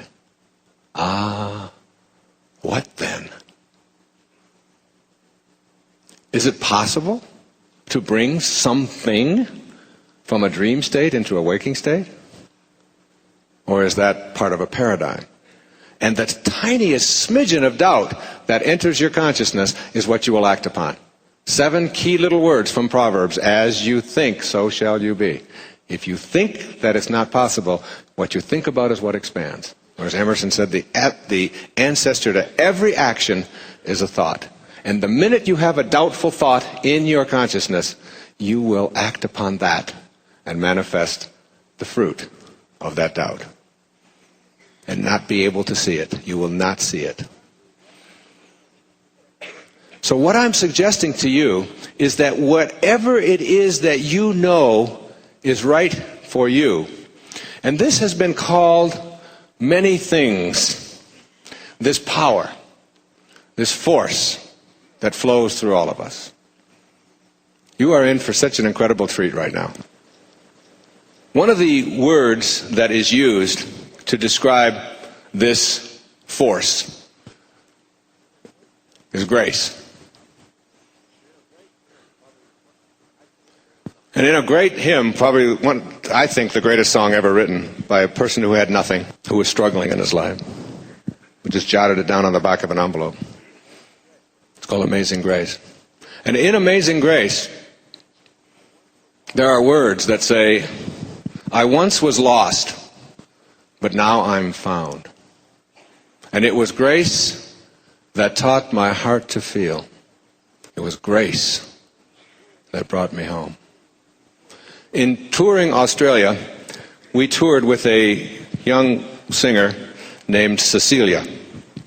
Cecilia was the first person in the 168-year history of the Oslo Conservatory of Music in Norway, she's Norwegian, from the land of the midnight sun, to ever receive an absolutely perfect score on all facets of voice, including the ability to reach the 10th octave, which only 3 or 4 people on the planet are capable of doing, and to do something called creating what we call the purple. You'll notice as you sing, as you hear her sing Amazing Grace, that there's a moment when she is able to shift colors, if you close your eyes, into what they call the purple range. Her CD is available here. It's called The Voice of the Feminine Spirit. 8 of the songs on here were written by Stuart Wilde, my dear friend. All of the funds of this, and you'll want it, go to her, not to me. And you've never heard anybody sing this song like this. The sounds that you hear at the beginning are the sounds of the whales. Getting them into the studio and getting the earphones on them was the only hard part they had in producing this tape. But I'd like you to hear the voice of the next superstar on this planet singing the voice of the feminine spirit. And just close your eyes and listen to Cecilia as she sings Amazing Grace. And then I'll talk about this when we're done. It takes 4 minutes.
Amazing grace. Isn't that powerful?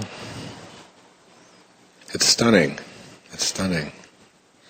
And that grace, that whatever you want to call that force that flows through all of us, is basically, essentially, what your higher self is.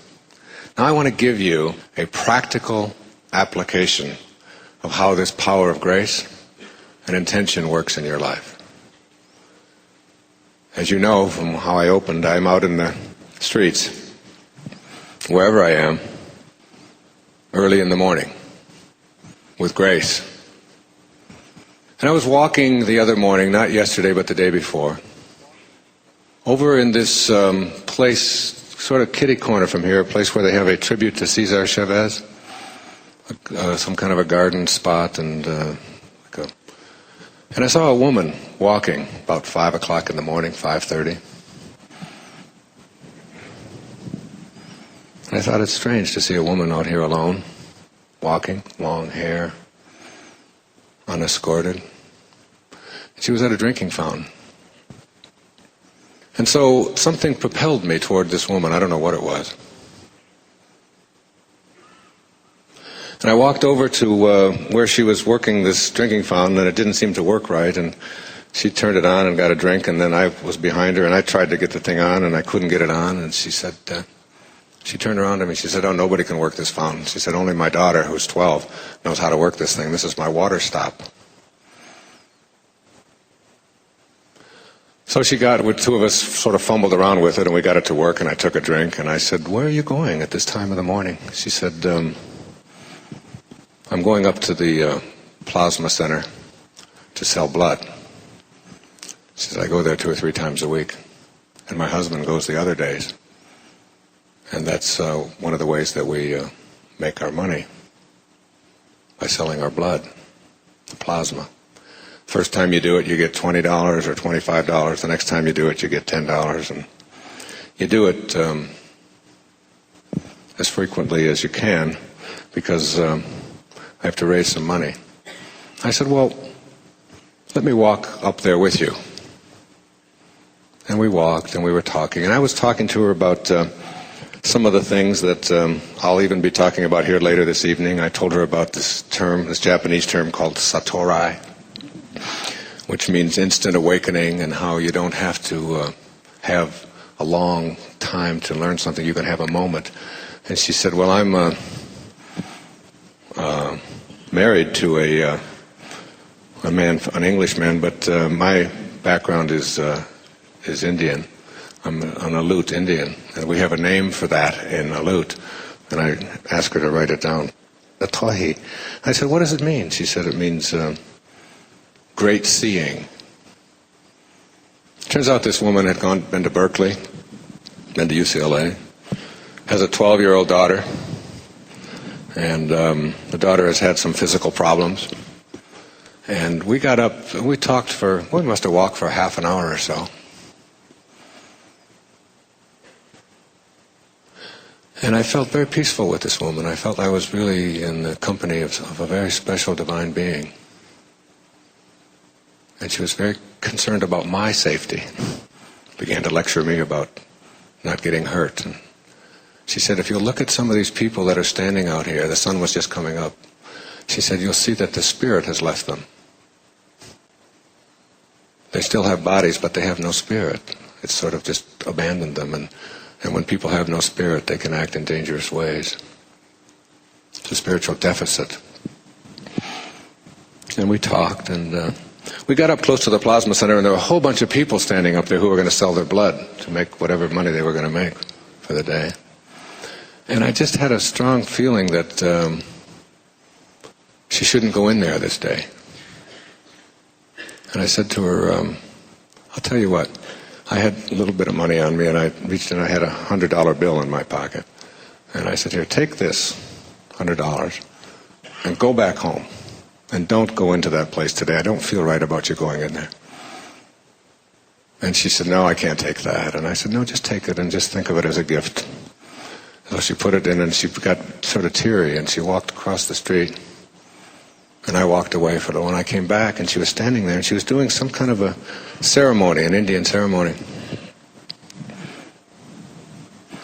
And I said, "What were you doing over there under that light?" And she said, I was apologizing to God. Because I've always known that God will provide. And that Monday, today, the insurance that we absolutely have to have for my daughter to keep her treatments up on her physical maladies was due tomorrow. This was Sunday morning. And my husband and I have been exchanging our dates down here at the Plasma Center so that we could raise the money to make this insurance premium. And the amount of that insurance premium that we have due tomorrow, that I had no idea how I was going to get, was $97. She said, "You are a miracle that you showed up and handed me this." And there were many forces that operated there to get me to that place at that moment, to talk to this person, to walk there, to be here. I wasn't even supposed to be here tonight. I filled in for Marianne, who wasn't able to be here, and who will be coming later. And I even talked to her about it yesterday. Her not being able to be here and my saying, "I'll come." And then she told me and warned me about going there and so on. And she said she has a problem with her teeth. And I said, "You know, it'd really be great if you could get those teeth of yours fixed." And she said, "I know exactly what it costs to have my teeth fixed, and I'm going to get it done. But I don't know how yet, but I'm going to get it done." I said, "How much is it?" She said, $3,752. And I will manifest it. And I will no longer ever doubt God again. So I said to her, "Look, I know you don't know who I am, but and I'm out here in these running clothes and look like one of the people that lives out here." I said, "I'm speaking tomorrow night at Symphony Hall. Why don't you come as my guest? And I know there's going to be a dentist here. I know he's going to be there. And if he'll work at his wages, I'll take care of that dental bill for you. I know we can get it done." She said, "No, I can't come." She said, "I take care of a 92-year-old woman, and that's one of the things I have to do." And I said, "Well, if it works out." And when I walked in tonight, my secretary, Maya, was back there, and she said, "Your friend came." And she's here. And I know she's probably a little embarrassed about what I'm saying, but I feel compelled to introduce you to, I think, a spiritual being who really gave me much more than I gave her. She's sitting here in the front row. This is Marcella Whitehead. Stand up and say hello to these people. Come on, Marcella. Stand up.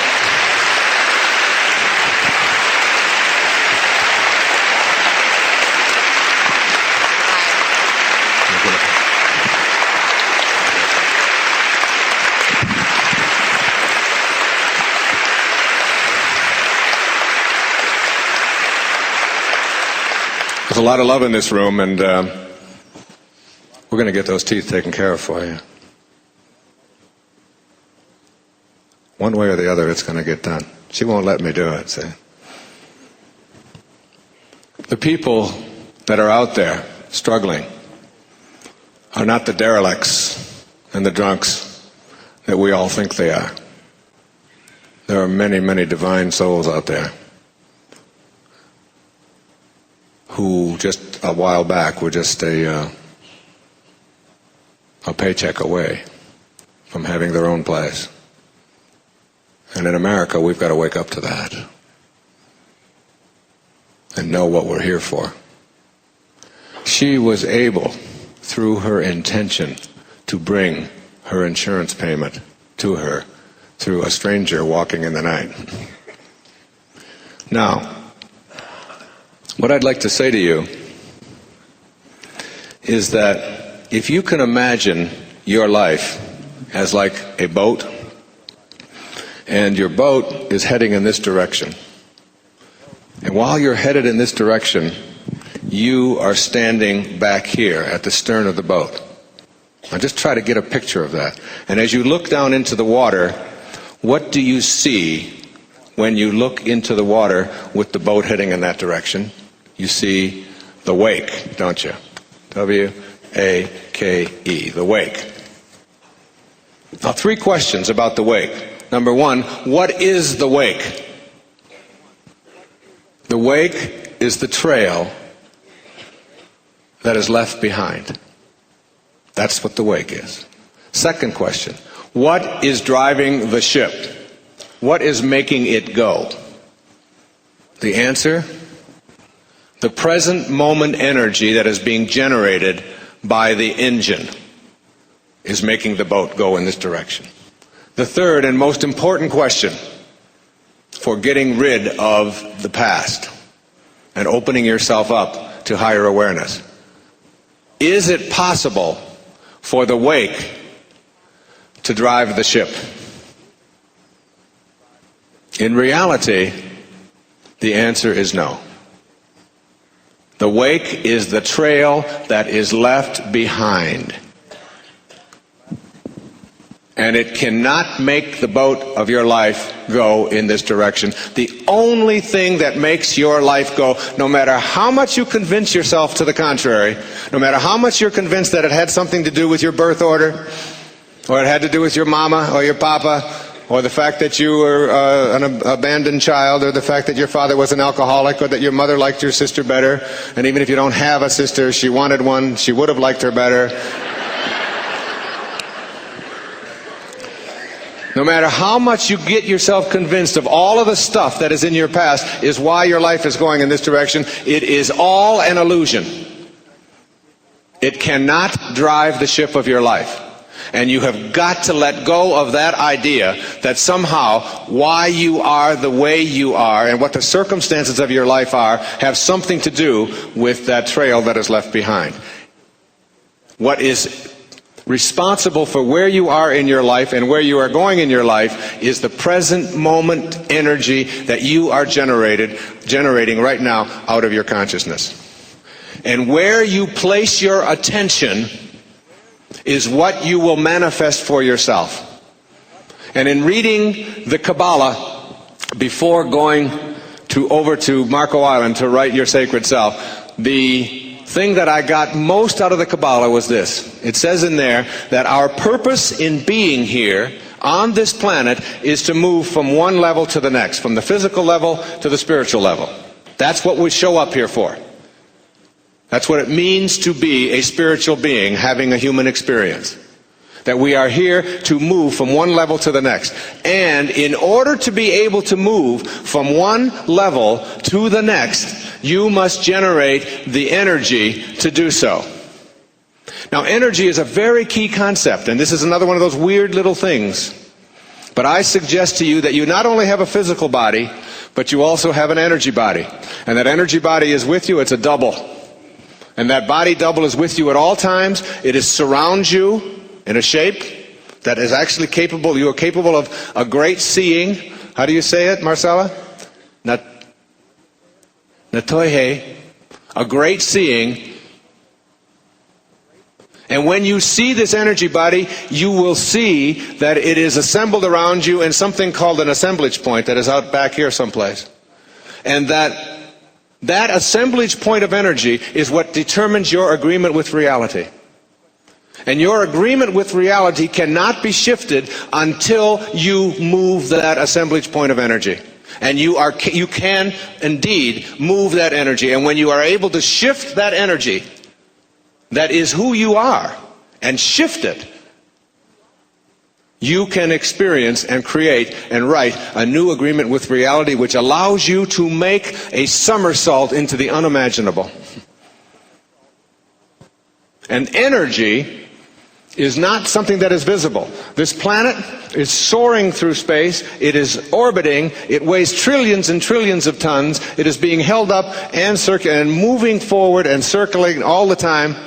And something is holding it up, and something is making it spin, and something is making it move. Something called energy that is also flowing through you. And everything on this spinning oblate spheroid. It's all moving and spinning. And you know that from your science classes. And that energy is also, that invisible energy is something that you have, an etheric energy body that you can learn to tap into. Shift that energy around. There's different ways of doing it. And as you learn to do it through meditative practices, you start to have a natoihi, a great seeing, an epiphany, satorai, an instant awakening. And when you are able to generate the energy, and the Kabbalah says, not only do you have to generate an incredible amount of energy in order to be able to go from one level to the next, but this is the aha, this is the eureka. Ready? That the only way, according to the Kabbalah, that you can generate the energy to move to the higher level is through a fall. A fall. F-A-L-L. I was a high jumper in the track team in high school. They set the bar up here, 5'6". I'm white, okay? White guys can't jump. I run up to the bar, I get down as low as I can, and in the process of getting down low, falling, I generate the energy to propel myself over the bar. That's how you high jump. In order to move from a lower level to a higher level, you have to fall to generate the energy. The same thing the Kabbalah says is true for all of us in our lives, and that every advancement in spiritual consciousness is preceded by a fall. And the ego is terrified of a fall. Because the ego will die if you find God. The ego is that false idea that you are separate, better, more important, prettier, more stronger, wealthier, better, all of those kinds of things that you have to constantly keep proving yourself to. Your higher self says, just be at peace. Your ego says, more is better. Your ego says, there is no peace in more is better. And if it promotes peace, then it's your higher self. If it promotes turmoil, it's your ego. So the ego just sort of likes to promote a sort of steady river of misery. Because it knows, the ego knows that if you fall, that's when you will find God. And who doesn't when you fall? I mean, a breakup, an accident, a stroke, a heart attack, a bankruptcy, a divorce, a separation, a loss of a job. Anything that constitutes, quote, a fall makes you a gentler, kinder, more God-like, more Christ-like, more Buddha-like soul. And when you then go there, you generate the energy to move to the next level. So why aren't we taught, why are we in a paradigm that falls are bad?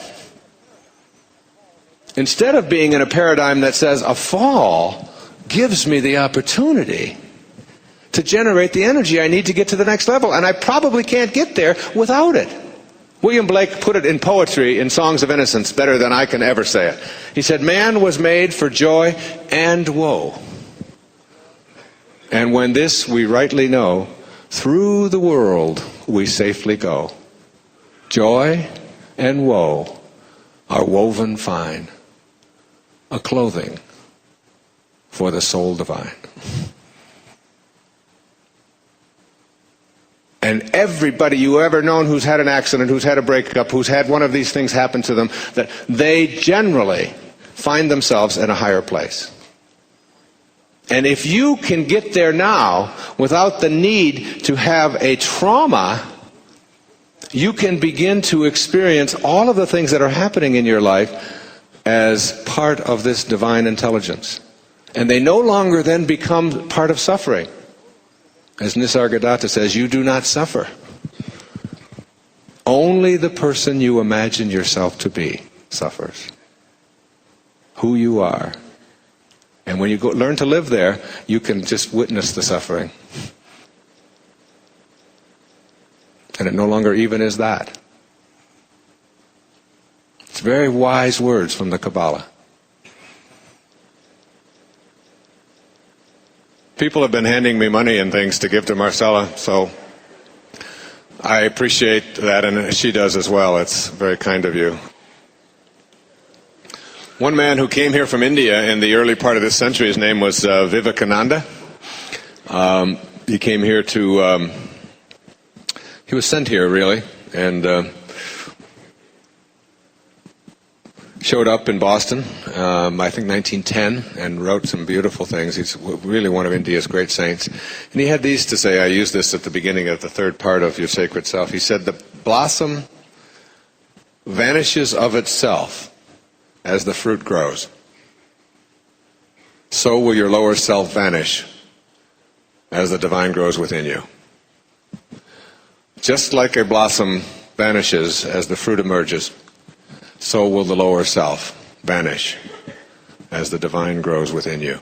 And the divine is not some religious message, some orthodox thing that you have to memorize. The divine is that thing that Pierre Teilhard called the glue that holds the entire universe together, something called love. And that's what it's really all about. And this love is really the very thing that holds your life together. Did you ever think about the moment that you die and head back to nowhere, that your body begins to disintegrate? This thing turns into dust, and the instant that life leaves it, it starts to... So what is it that was holding it together and keeping it from doing that? There is something holding you together and keeping it from just like turning into dust. And that thing that holds it together and allows you to be whole is this force that is invisible and in another dimension. And it's getting to know this force that is at the uppermost in my consciousness. And when you understand that when you come to trust in yourself, or trust in this inner divine part of yourself that is not physical, when you trust in the noticer rather than that which you notice, that you're really, when you come to trust in yourself, you're really trusting in the very wisdom that created you. You become one with the universal wisdom that is your creator, that brought you from the picnic to the room and leaving the room. Now, what I want to talk about here in this last half hour or so is how to get out of this room while you're here. You see, most of us are living in a paradigm that says the only way out of the room of daily awareness is through death. So the door opens for a split second, and in you come at your conception, and you're here, and then one split second it opens and then closes again, and you die. And I would like to suggest that that somersault into the unimaginable, if you will, is really just opening this door. And I use this illustration. This is my key to my room at the hotel across the street. Imagine myself in a room, in a house. But the house has no electricity. It's dark. But there's electricity outside on the street. So I'm in the house, and I'm fumbling around, and I drop my key. And I notice that it's dark. So in my infinite wisdom, I say, only a fool would grope around in the dark looking for his key in the house. I'm going outside under the street light where it's light. And I'm going to look for my key. So I'm out here and I'm looking under the light, and I look for 20 minutes or so, and a friend comes along and says, "What are you doing, Wayne?" I say, "I lost my key." "Well, here, I'll help you find it." And we look again for another 15 minutes and can't find it. Finally he says to me, "Wayne," he said, "what? Tell me," he said, "where did you drop your key?" I said, "Well, what's that got to do with anything?" I dropped my key in the house, but the electricity's off, it's dark in there, and I'm not going to look around in the dark for my key. I came out here under the light to look for it. You mean to tell me that you dropped your key in the house and you're looking for it out here? Yeah. And you snicker and you realize how absurd that is, don't you? And yet, isn't that exactly what we do when we have a problem that is located inside and we're looking for the solution out here in someone or something having to change in order for the problem to go away? See, what we have to learn to do is abandon the paradigm that other people or other things or other circumstances are responsible for our life, and instead know that we chose it. And we must learn to develop an inner candle flame that never flickers, though the worst goes before us. And that inner candle flame tells us in our logical mind that if I have a problem inside, then the solution has to be where the problem is. So I will stop looking out here for the solutions to anything that's going on in my life that isn't working, and begin to ask myself, how am I processing my world? And some of the things, when I was a younger father in my 20s and early 30s, my daughter Tracy, who was born in 1967, would be with me. And there was a series of albums that came out back in the 70s by a man whom I think is a great poet, a great musician. His name is Jackson Browne.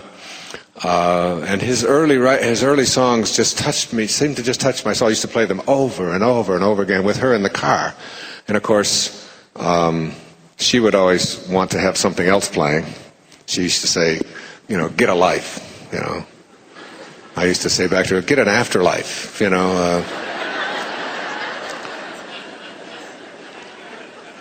It's like she didn't really want to hear any of this stuff that I'm talking about now, even though I dedicated Erroneous Zones to her and all that. It's like that was, she had sort of a posture that she would assume, and it was like the hip would go out and the leg would go up and down. And I have 6 daughters, so I mean, when you're just sort of intolerable. It's like when the hip goes out, and it does, it's a genetic thing. And when this leg starts going up and down very fast, you are lost as far as reaching them. And when the head goes back, and the eyes roll, and and the leg goes faster, it's like, Dad, enough with the positive stuff, and it's like, which is what she used to do to me all the time. I used to say to her, Tracy, honey, why don't you come to where I'm speaking? There's people actually pay to hear me speak. I can get you a seat right down front, Why don't you come tomorrow night? She'd say, one word. Why? So, this was sort of what I was dealing with, and I still do. I mean, I get nice ovations out here, but believe me, when I get home, I know my place, all right? And I used to play this one particular album, was called Late for the Sky. And in that album, there's a song called For a Dancer by Jackson Browne. And it really sort of summarizes this first and second key to higher awareness.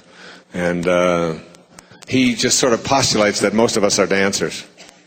And the lyrics to that song go like this. I'm not singing after Cecilia, I promise you that. He said, just do the steps that you've been shown by everyone you've ever known until the dance becomes your very own.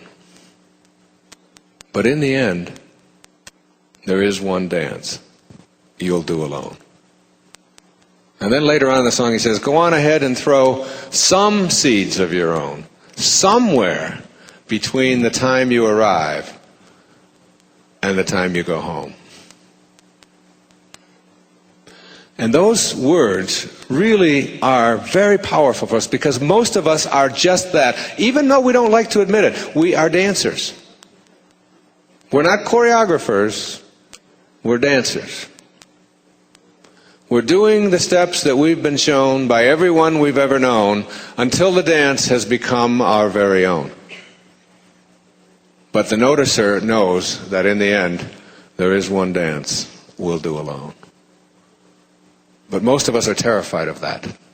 And so rather than leave and stop being a dancer, we just continue doing those steps. And we just sort of follow what we have been handed. And some of the things that we've been handed are that other people are responsible for our lives, that your talent is handed to you and it's dispersed in certain amounts, and there's certain things that you can do and certain things that you cannot do. We've been taught that more is better and that we should chase after things while our higher self is always saying just be peaceful. We've been taught that the petty tyrants who show up in our lives are people that we should ignore and we should hate. I want to tell you something. The most influential person in my life was the most tyrannical. The man who abandoned me when I was just a few months old, who put my mother in a hospital on several occasions with his beatings, who spent 5 years in prison for stealing from the blind, selling their things and keeping the money, who walked away from a family of 3 boys during a depression and never paid a cent in child support and stole from everyone he came around, who required me to go into an orphanage for the first 10 years of my life and never showed up once to even say hello or I'm your father, who then visited that same abuse on 5 additional women and died in New Orleans in 1964 of cirrhosis of the liver as a pauper and had his body shipped to Biloxi, Mississippi. It was my father. This petty tyrant who showed up in my life was someone that I had grown up and been taught to hate. But when I found myself at his grave in 1974, just a few months before I wrote Erroneous Zones, I had a transformational epiphany, a natohi, a great awakening, a great seeing, when I was able to forgive my father. And in the process of forgiving my father, I was introduced to enlightenment and was able to get my life on purpose once and for all. At the time, I was overweight, I was drinking, I was not doing the things I wanted to do, I was in a bad relationship, I had no sense of morality that I have today. For me, I thought that monogamy was just a hard wood.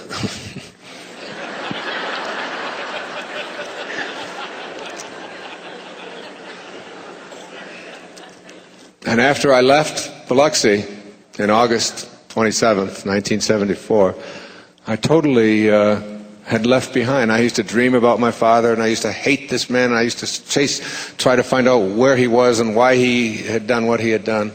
And when I went to his grave and stood there for 3 hours, and I've talked about this in some of my tapes, and I wrote about it, and you'll see it when you believe it. I don't have time tonight to tell the whole mystical story of how I got there. It was a miracle. The same kind of miracle that put Marcella and I together the other morning. The end result was that my life absolutely turned around, and we are here tonight sharing in whatever I have to share with you because of that experience.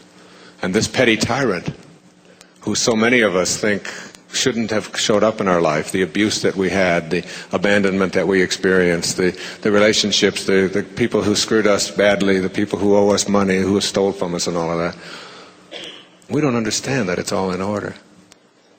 In reading Betty Eadie's book, Embraced by the Light, where she talked about a man who had decided in nowhere to come here and just simply sit as a beggar, a homeless beggar on a street corner, just for the purpose of having this one man experience a sense of compassion in his life. And he said, yes, I'll sign up for that.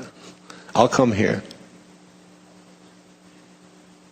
Whether it's true or not is not even the point. Any more than when I was in New Orleans last weekend, walking amongst the homeless and talking to a young girl named Celie from Olympia who was 16 years old and had been on the street for 4 years.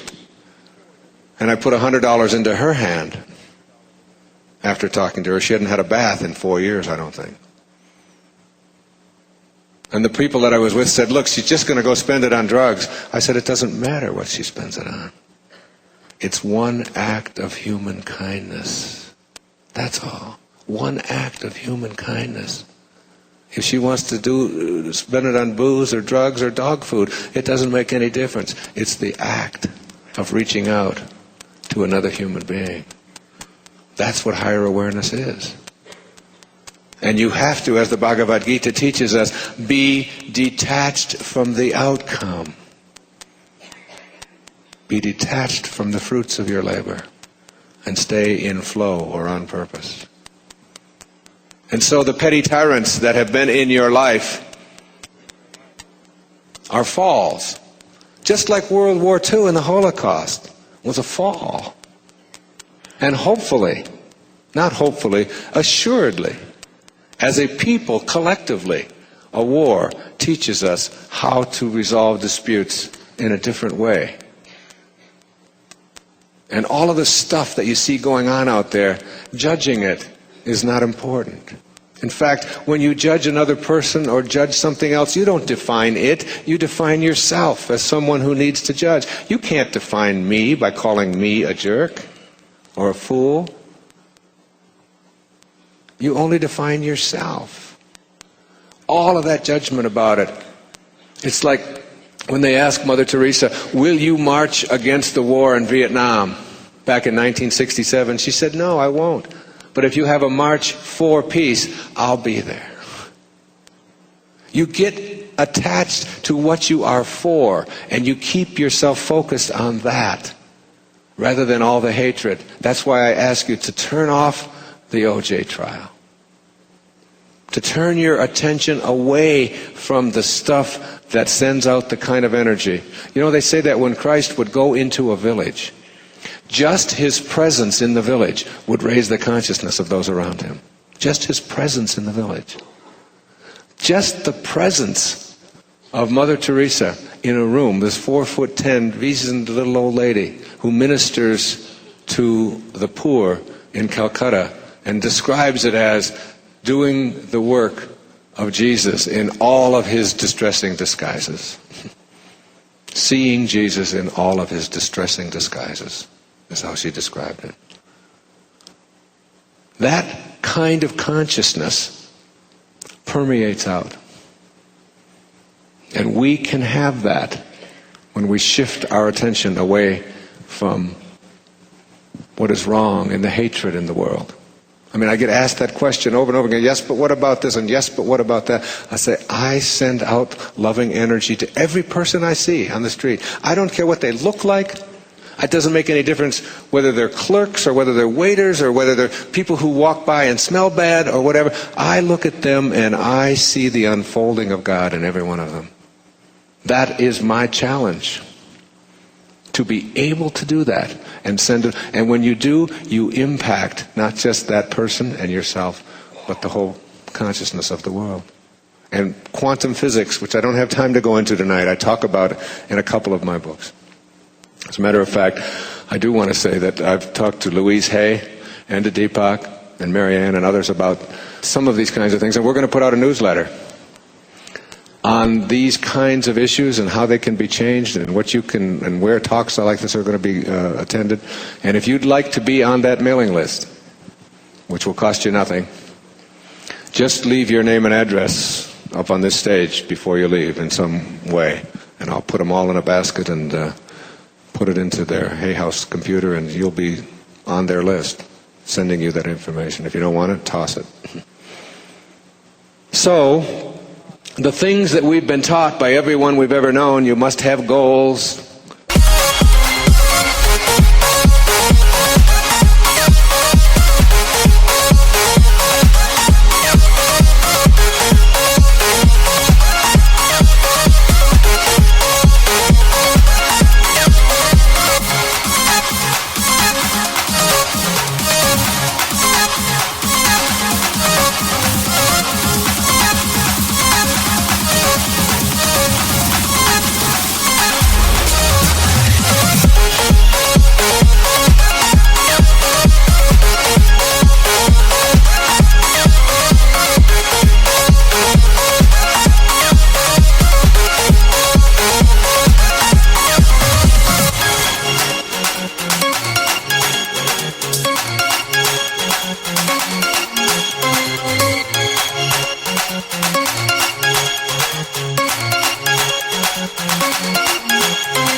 Petty tyrants are bad. More is better. My circumstances created my life. All of these kinds of things are things that we have to transcend and leave behind us. And as we do that, we get to the second key to higher awareness, which I call banishing the doubt. And when you banish the doubt, what you really are doing is nothing more than coming to a distinction between the things that you believe and the things that you know. Shakespeare said, "Our doubts are our traitors." Now, Deepak and I have talked at length about creating a movie in the future in which we raise a group of 100 children without any doubt. Without any doubt at all. That anything that they ask, can I do this, can I do this, the answer is, of course. Everything is possible. I, one time in Asia, down in Bali, met a tribesman who was what they call a cloud maker. And it was his job to make clouds in times of drought on Bali. And I thought, what a great idea. Great idea. A cloud maker. Cloud maker. So I went home and I talked to my kids about that, and I said, you know, what we're going to do after dinner tonight, we're going to make clouds. What? Yeah, we're going to make clouds. We get some blankets and we lay them down on the grass, and we go out there and we lay down and we say, now, this is my cloud over here, this one is yours, this one is yours. We're going to move them. I'm going to make a kangaroo out of mine. I'm going to, and weird Dyer kids out there thinking they're making clouds. My kids have learned a long time ago. They're all scurvy elephants. They're independent, as Maslow said, of the good opinion of other people, which is the highest place you can get to in self-actualization, to become independent of the good opinion of other people. And to be able, and to understand that the same intelligence that moves clouds moves you, and moves your thoughts, and is you. So why would you believe in your separateness from them? If the same intelligence is flowing through them that flows through you, why not just reconnect to it? It's just a new way of processing your world, without any doubt. William Blake, my favorite poet, as you probably know by now, said, if the sun and moon should ever doubt, they would immediately go out. And so, learning to abandon your doubt, to banish your doubt, is really, it really means putting the consciousness that you have, this mind, this noticer, on notice, that you will not ever, you know, in a world that we live in, no one knows enough to be a pessimist. No one knows enough to be pessimistic about anything. The idea that there are things that we can't do or can't accomplish when this divine intelligence is limitless and without boundaries and is who we are is just one of those absurd notions that tells us that it is our lower identities that who we are, this body, rather than that which is noticing and watching it and living in it and is ageless and timeless and formless. So learning to distinguish between what you know and what you believe is nothing more than understanding that a belief is something that is handed to you by other people. It's one of the steps that you've been shown. All of these beliefs that you walked in here with tonight are things that other people have handed you. Now, when somebody else hands you something, it comes attached with doubt, like it or not, because it came from outside. Whereas a knowing comes from within and has no doubt attached to it. That which you know, you have no doubt about. And I'm suggesting to you that not only can you know how to ride a bicycle, even though you haven't done it for 20 years, and know how to ice skate, and know how to swim and dance and make love, and all of the things that you know how to do without any doubt, but you can also get to know God.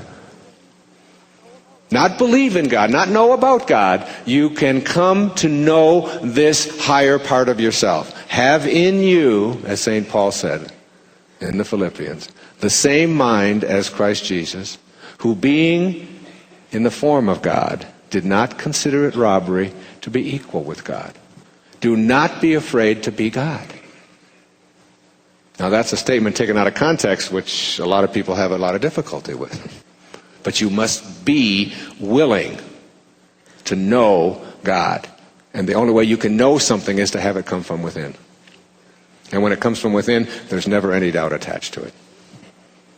And then the third key to higher awareness is what I call cultivating the witness. In the new book, by the way, in Your Sacred Self, there's a chapter on every one of these with all kinds of suggestions about these, and some of the tapes have talked about these as well.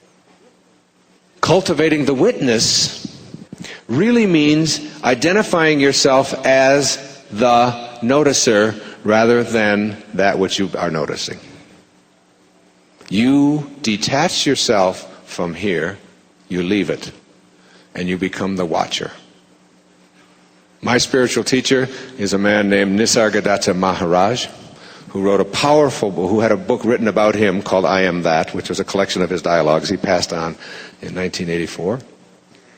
And he lived in Bombay.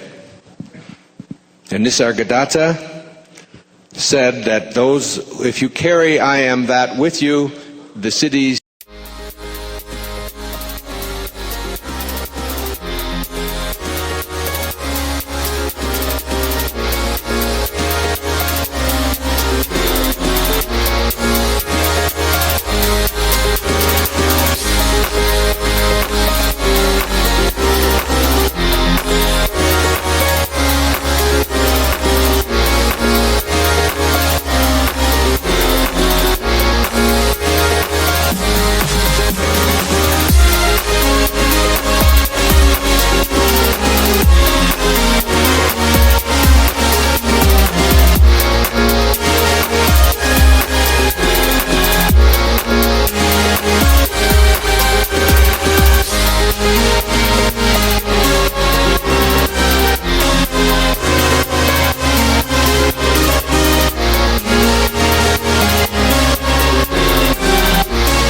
powers will be granted to you, and so I carry this with me, and I read from it, and there's 503 pages, and it's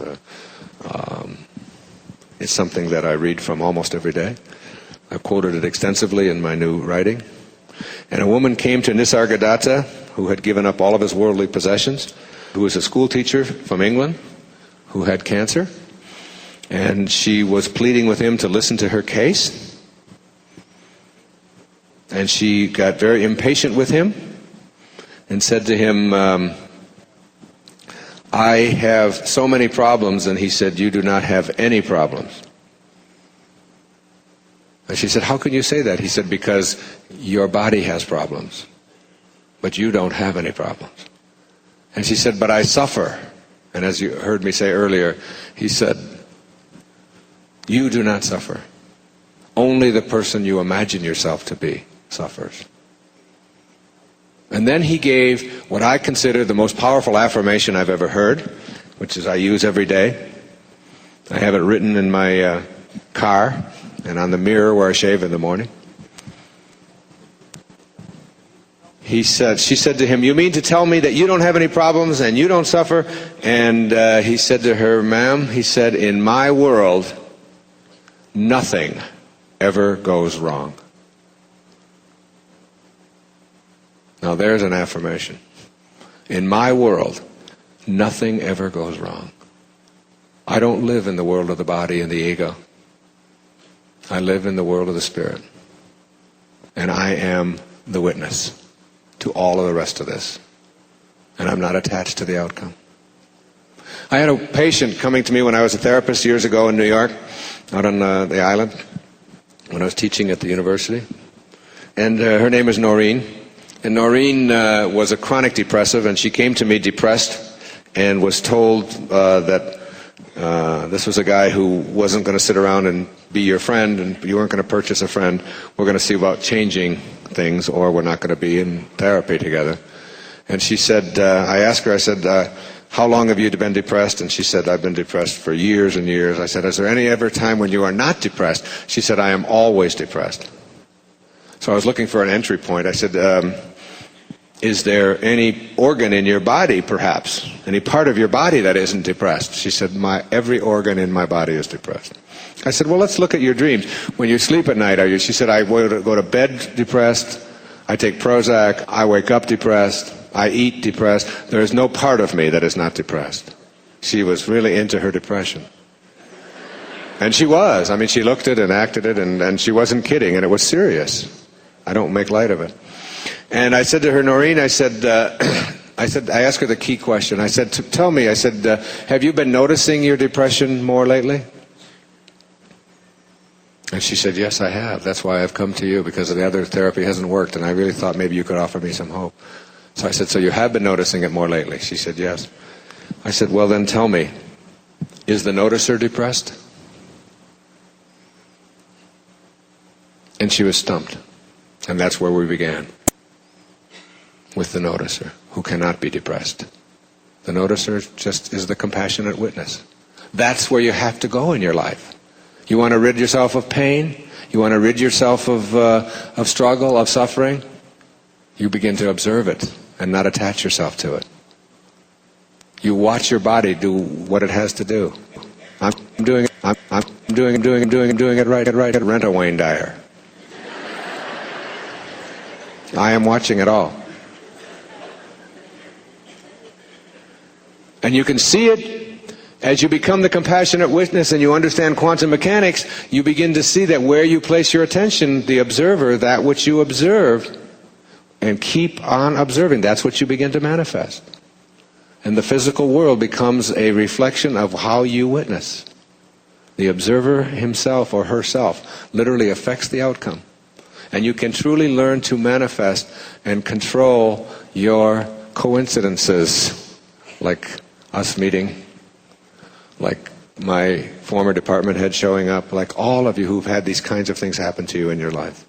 You can begin through the process of witnessing to see it begin to manifest. If you abandon the doubt, if you erase the past, if you get rid of all the labels, you have got to let go of your Italianness, your Jewishness, your maleness, your conservativeness, your Arizonanness, your blackness, your whiteness, your oldness, your youngness. You are none of those things. You are a spiritual being, divine and eternal. And all the emphasis that you place on this physical world and the physical things that divide us will keep you back in the ego. There are no white people, there are no black people, there are no women, there are no men. As Gandhi said, in heaven there is no religion. There's nothing to divide any of us. When you see yourself as the witness, you eliminate all of those things. And once you've been able to cultivate the witness, you can begin to observe your body, you can observe your thoughts. You can see that you're not your thoughts, you are that person who is thinking them. And you can literally place your attention on which ones you want and which ones you don't want. And then the fourth key to higher awareness is called shutting down the inner dialogue. Blaise Pascal, the very famous French philosopher and scientist, 17th century. He said, all of man's troubles stem from his inability to sit quietly in a room alone. You will not ever get to know God unless you can get to the field of all possibilities. As St. Mark put it, with God all things are possible. Now that leaves nothing out. And the way that you do that is you go through the layers of your mind, from the surface, where the chatter is, to just below the surface, where the analyzing is, the intellectual violence, where you have to pick and tear everything apart, figure it all out. Lower to synthesis, where you see how all things are brought and held together. Lower to where you quiet the mind. And ultimately, coming to rest in the field of all possibilities. The limitless field. And here, in this place of rest, where you empty the mind of all thoughts, between your thoughts, through the process of meditation or getting quiet or chanting or prayer or whatever you want to call that activity of sitting quietly alone, twice a day at least, for 30 minutes, you will come to know God. You will find in that field of all possibilities that nothing at all is impossible. Nothing. This is the place where Jesus performed his miracles. This is the place where a Sai Baba can manifest the gift of fish and loaves. And once the people say to him, how can you do that? How can you just manifest? I don't know. He said, how can you not? He is just there. just like looking at a pond and seeing that the essence of a pond is not the surface, where all the disturbances are, but below, where you get below the disturbances. In the mind, the surface is the chatter, the endless repetition of thoughts. And you know what that is?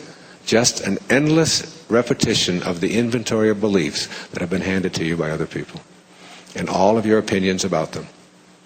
When you get past those, you get to that peaceful place, that knowing. And after you get good at getting quiet and craving it, you will begin to see that not only is it meditation as a peaceful, beautiful, powerful experience, but what you bring back from the meditation is even more significant. And what you bring back is a solution of finding the key where you dropped it. What you bring back from that experience is a sense of peace and bliss and love and tolerance and kindness. All of the characteristics of your higher self, of your sacred self. Instead of the characteristics of your ego, and that's the fifth and final key to higher awareness. I call it taming your ego. As you tame your ego, you no longer have the possibility of being offended.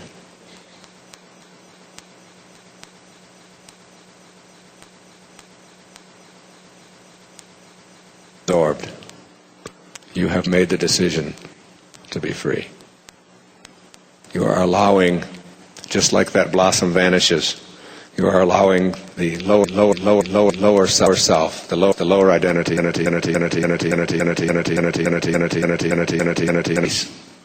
erasing the past, banishing the doubt, shutting down the inner dialogue, cultivating the witness, taming the ego. Those characteristics, and being able to work on those one moment, one present moment at a time, will bring you to an understanding of what Robert Frost said in his poetry. He said, we all sit around in a ring and suppose, while the secret sits in the center and knows. And the secret that sits in the center and knows is really invisible, surrounded by form. In Zen they say it's the space between the bars that holds the tiger. It's the silence between the notes that makes the music. It's not the note, it's the silence between. What allows a vase to be a vase is not the form, it's not the material, it's the space inside. If you hit and break it, the vase, all the material is still there, no vase. You have to have the space surrounded by form. That's who you are, space. Inner, divine, empty, quiet, formless, eternal space, surrounded by a garage where you park your soul. In Sailing to Byzantium, William Butler Yeats put it this way. He said, an aged man is but a paltry thing, a tattered coat upon a stick, unless soul clap its hands and sing, and louder sing, for every tatter in its mortal dress. Without that soul, without that divine, silent, empty, invisible, formless, eternal space within us, we're just tattered coats on a stick. Go within. Banish the doubt. Witness it. Get rid of all the labels. And know that you are here for one purpose and one purpose only. To find and serve God. And when you do, you will understand what the Quakers would say at every single Sunday morning service. They said, the service begins when the meeting is over. This meeting is over. Good night. God bless you.